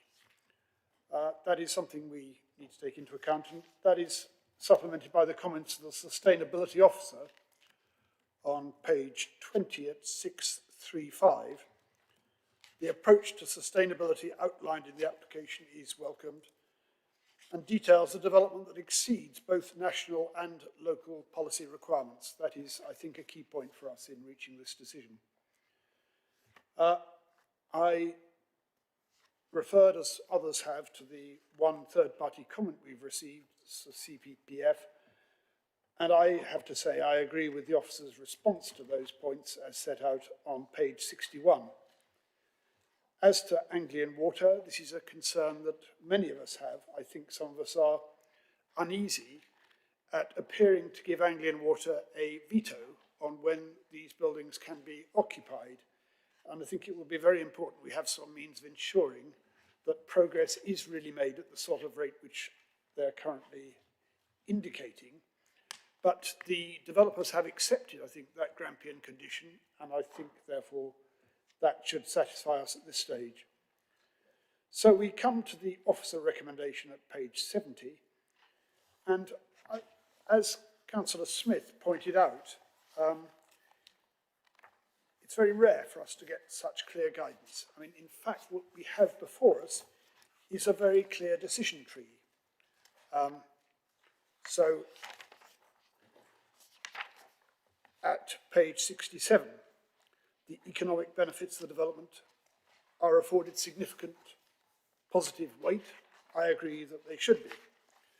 At page 68, 2514, the social benefits arising from the development's proposals should be given significant weight. I agree. 2519, further down that page, the environmental benefits arising from the development proposals should be given significant weight. Again, I agree. And then turning to the conclusions, the officer's analysis, as set out in this report and as set out in some detail today, subject to rigorous questioning, is that this is sustainable development. That is, it complies with both local and national planning policies. It is sustainable development in terms of economic, and we must give great weight to that, social and environmental benefits, and therefore paragraph 11 of the NPPF clearly applies. We should approve this development proposal without delay. And so to me, the decision is very clear. Now, before we get to actually voting on that, I'm going to ask Philippa Kelly to come back to the conditions which we discussed earlier and see what we can do to satisfy the concerns that were raised. Philippa, are you able to do that for us? I am indeed, Chair. Many thanks. So I have taken a note of the observations raised by members, and I have captured updates to a number of planning conditions that, in my view, would be relevant and reasonable. Now, that may not be all of the requested changes to the conditions, and I understand that for each of these, we will then need to take a vote. I'm just seeking legal advice. Yes, we need to take a vote on amendments. So, should we do that now? Okay, happy to do that now. Please, lead us so through that. The first one will be an amendment to condition 10. This was raised by Councillor Bradman in regard to hard and soft landscaping. So we refer to a 10-year time period for replacement. Councillor Bradman, is that your proposal? Yes, it is. Do we have a seconder? Councillor Smith, all in favour? Please show your hands. We're not going to do electronic votes. Sorry, it's just in both places. It's within a period of 10 years from the date of planting of any trees or shrubs, or I think we better keep 10 our years hands from up the until commencement. Councillor Bradman's finished. I think we're unanimous on that. Okay. Thank you. Next one. Thank you. And the next one is in response to Councillor Porra's observation. So an update to condition 40. This is the Demolition and Construction Environmental Management Plan. We can extend Lim B, which relates to contractors' access arrangements, to have regard to school commute routes and timings. So, Councillor Porra, is that your proposal? Do you have a seconder? I'm proposing to second that. Councillor Illingworth. And then finally, condition 20, which is commercial water metering, we can... I think, I'm sorry, before we had a proposal of Councillor Porra, seconded by Councillor Illingworth. I think we were unanimous. Can we do that again? Sorry, missed that. We were unanimous. Right, sorry, we need to just make sure we get this right. Councillor Porra, you've heard the next, or have we? No. Commercial, Start again. condition 20, commercial water metering, to refer to the collected information being available on request from the local planning authority. That's your proposal? Do you have a Yeah, seconder? I mentioned the other conditions, but if you're happy that covers it, Philippa, then I'm happy to, I'm happy to propose that if someone would second. Seconder. I did try looking in that direction. Councillor Illingworth again, thank you. All in favour? I had my hand up all along. Any against? That is, again, unanimous. Thank you. So I think we have dealt with those conditions. Please, members, remember that the exact wording of conditions are to be finalised by officers in conjunction with Chair and Vice Chair. Councillor Porra. It's just the nursery one, which I appreciate may be a no-no, but I just wanted to confirm. So that's okay. No, we can't impose that as a condition, so we consider the application as it is. I think we've had sufficient debate. Okay, Councillor Hawkins, you want to suggest this as an informative?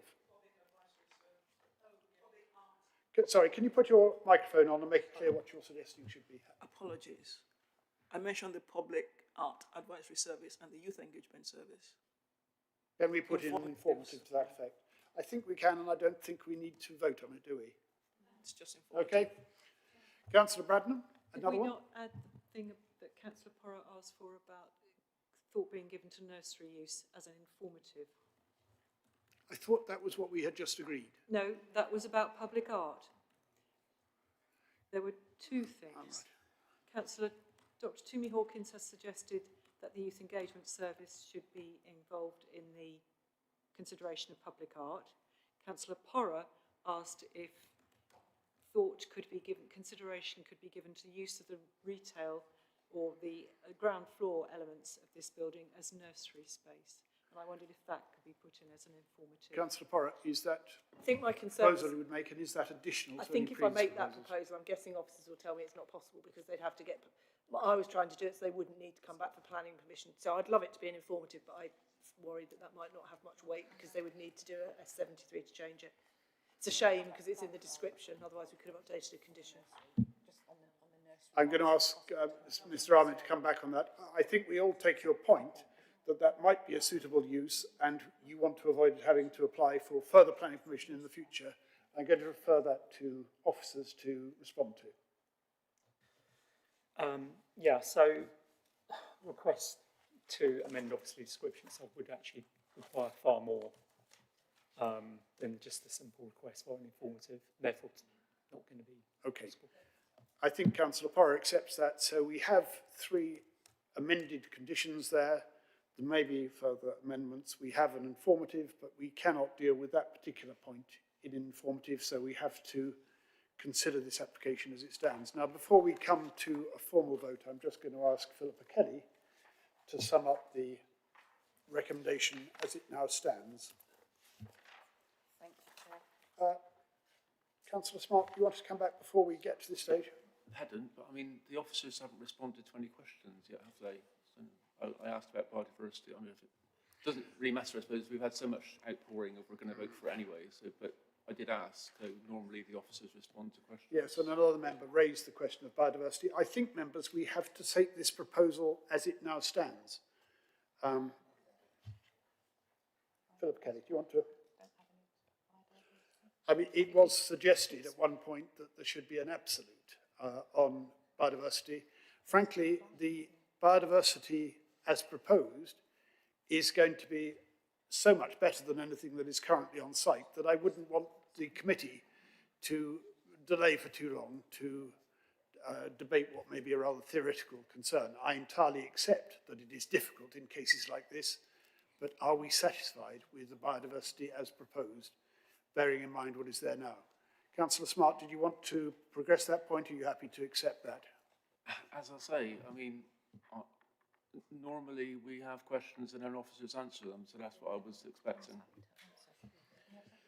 Kumar is happy to answer that, but I would like to proceed to the vote. I'm conscious that some members are keen to get moving. Absolutely true, and I said so myself, Chair, so I appreciate that. No, but let's hear Kumar's answer to that. Kumar Ahmed. So as set out in the report as well, but as in all these cases, when it comes to a range of matters, especially BNG, your point, you know, the fact of the matter is that the scheme itself, the scheme designed for BNG, actually complies with the policy itself. And that's where we're at. Right. So I can address that as well. The heights of buildings are within the established NEC requirements, which are 3 to 6 stories. I did have a slide earlier which shows a section of the scale and how that sits within the wider context. I think Councillor Smart is satisfied on that point. Yes. So let's go back to our final stages. I'm going to ask Philippa Kelly to progress to summarise the officer's recommendation as it now stands, and then we will move to a vote. Thank you, Chair. So the recommendation is one of approval. This is set out in section 727 of the Officer Report to Committee. That's page 70 of the hard copy of the agenda. The approval is subject to the first limb, planning conditions and informatives as set out in section 28 of the report. There are a number of updates to those conditions, and I'll just quickly summarise. So there are the updates to conditions 15, 16 and 31 as set out in the amendment sheet. There is an update to condition 24, which is foul water flows. That's the typographical error pointed out by Councillor Bradnam. And there are the updates to conditions 10, hard and soft landscaping, condition 40, demolition and construction environmental management plan, and condition 20, commercial water metering, which all members all voted in agreement of. There are also 2 additional limbs to the recommendation, the prior completion of a section 106 agreement and a reasoned conclusion of the significant effects of the development on the environment. Thank you, Chair. Right. I propose that we approve that recommendation. I have a seconder, Councillor Toomey Hawkins. All in favour, please show. Anyone? Let's just ensure we've got the count. 1, 2, 3, 4, 5, 8. 8 in favour, I think. Yes, 8 in favour. Any against? 1 against. I don't really need to ask. Any abstentions? No. So that is approved, 8 votes to 1. Thank you, members. We'll just take a short pause before we move over to the next item. I would just thank the developers for their presentation.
Members, we now come to agenda item 6, which relates to Cambridge Business Park.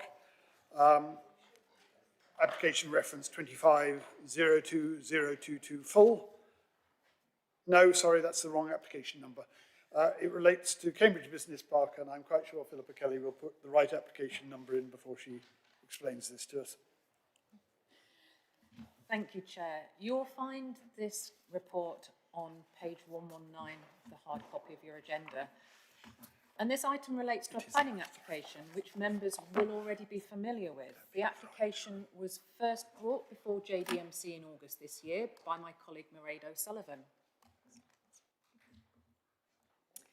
So the planning application relates to the redevelopment of a site within North East Cambridge, Robinson House, Cowley Road.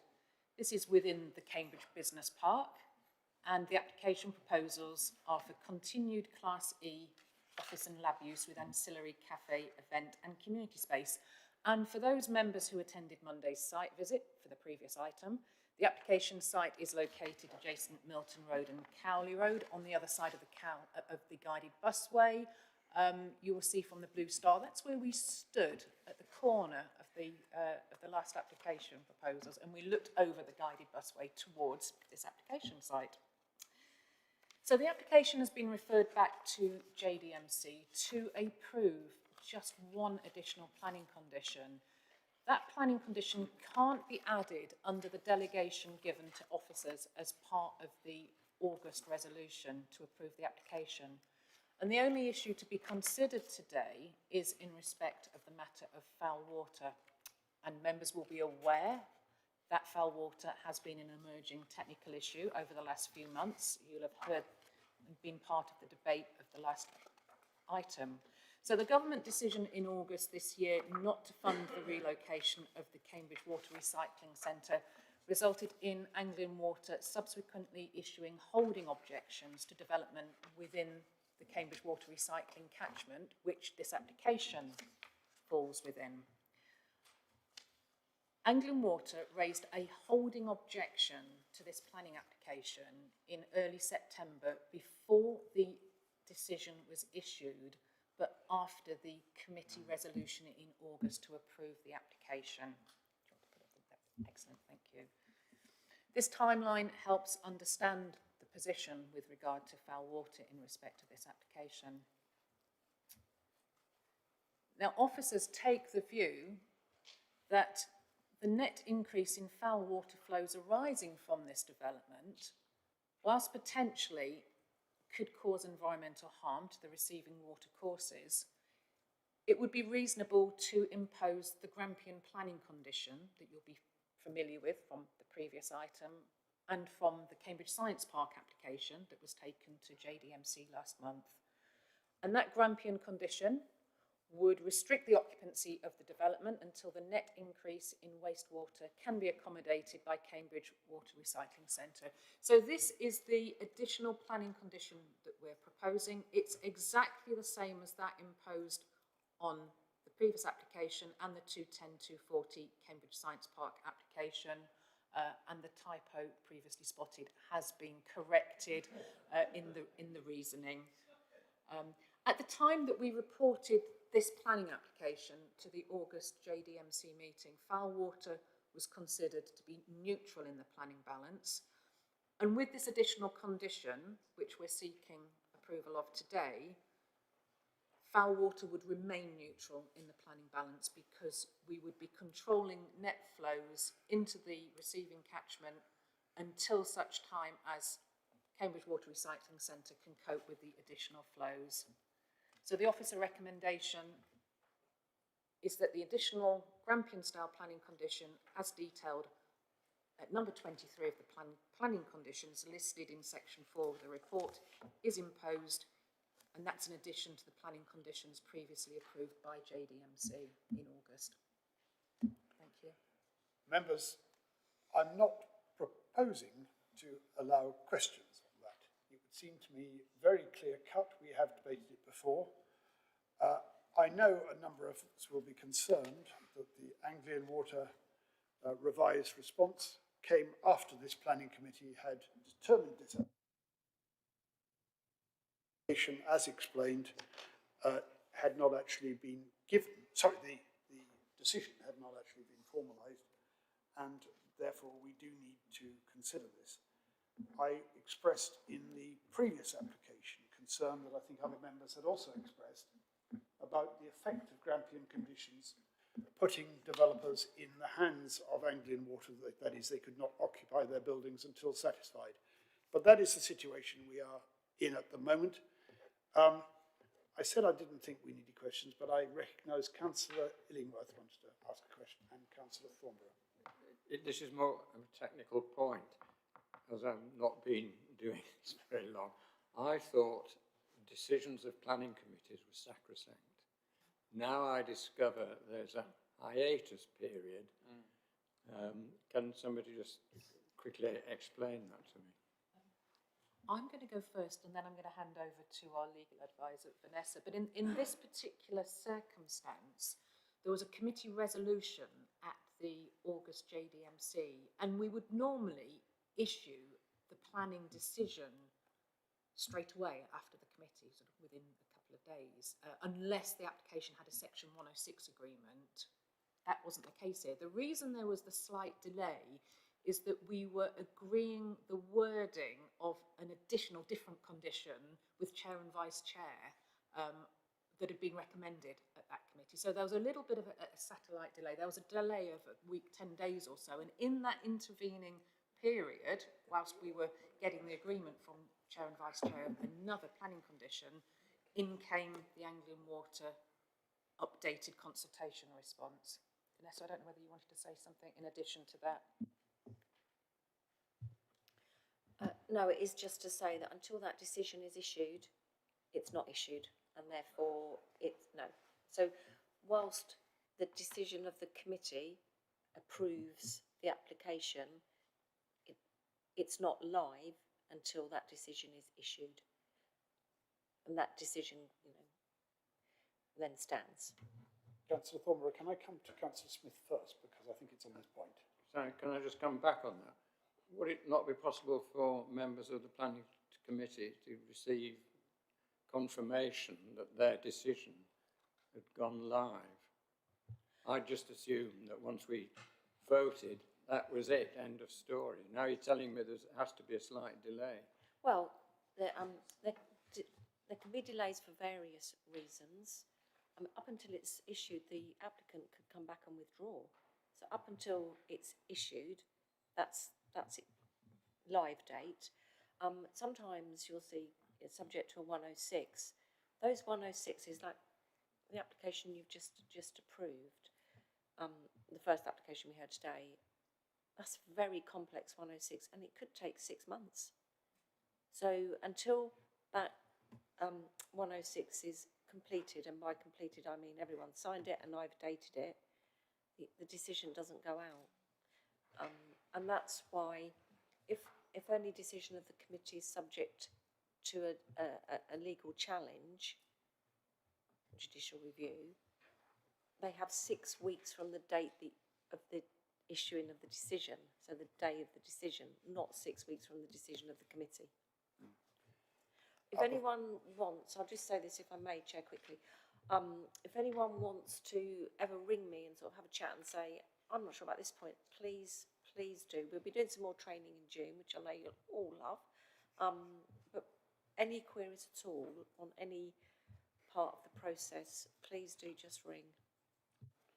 So just before Councillor Smith comes in on this, first thing is that I'm sure Chair and Vice Chair of this committee will be very quick to respond to conditions so as to avoid the leeway being extended.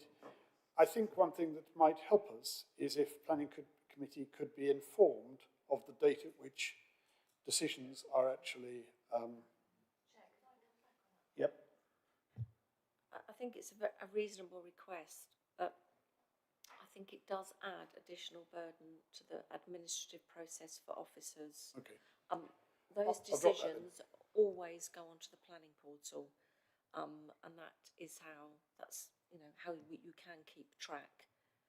But I think asking officers to then have to inform members of the committee just places an unreasonable additional burden on them.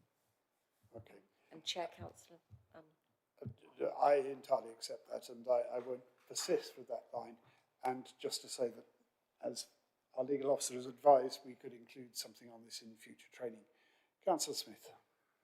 Yeah, so it's just a question. Was there a section 106 going to be attached to this consent? No, there wasn't. So it was just the clarification of the condition that caused the delay. That's very unfortunate. I agree with you, Chair. I think this is a very straightforward decision that we can make in short order. Just before we come to that, Councillor Thornborough, and then I'm going to come to Councillor Khan. Well, I really thank the officers for bringing this back. I think this is a really important issue that we're all concerned about. But also, this application is for a refurbishment and extension to the existing building. And they are able to, if they can show in writing that there is no additional net increase, they can show that there is a decrease from what is there existing, and therefore they would be able to build, develop and occupy the building. And I think that's really important because we want existing buildings to reduce the impact on the waste that's going to the sewage works. And I think this is really important to uphold this and encourage a reduction of existing use. So I think it's very fair and very good. Thank you. Councillor Khan. Simply information, legal information from the solicitor.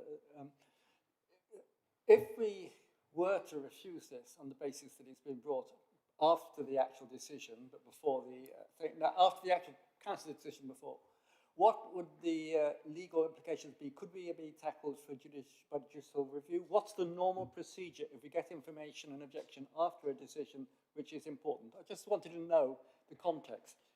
Because it might be important, maybe this one would be fine, but it might be important in the future. This seems it's going to arise again. So if you were to refuse this, I think the application would fall, which means the appellant had was in their gift to then appeal. I don't think we'd be successful in trying to defend an appeal, and the inspector may very well, although I can't say for sure, consider that the councillors acted unreasonably and we would face costs. Members, I think it's very useful information. I think that's very clear. I think it's time for us to move to the vote. I don't think we need any further summary. The decision before us is very clear. What page is it on? I can't remember. 125. Page 125 in your papers. Recommendation approve. Sorry, it's page 159. I think. Oh, am I in the wrong bit? Oh no, I'm in the previous application. Sorry, it's 125. The full recommendation is at 125. You may find it repeated elsewhere, but I think that's the basis on which we can vote. I propose that we vote in favour of the officer recommendation as described. Do I have a seconder? I do, Councillor Smith. All in favour, please show. 1, 2, 3, 4, 5, 6, 7, 8, 9. I don't think I need to ask if anyone is against, since that was unanimous. That is agreed. Do we have any further business? I don't think we do.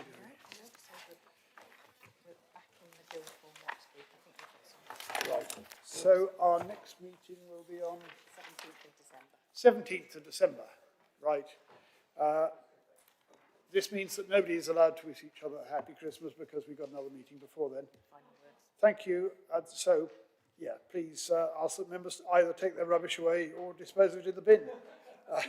So could the producer please end the live stream? Too late. Right. Thank you, members. That meeting is concluded. I just simply wanted to wish everybody a happy Christmas because I won't be the next meeting. I've already said that it's not allowed.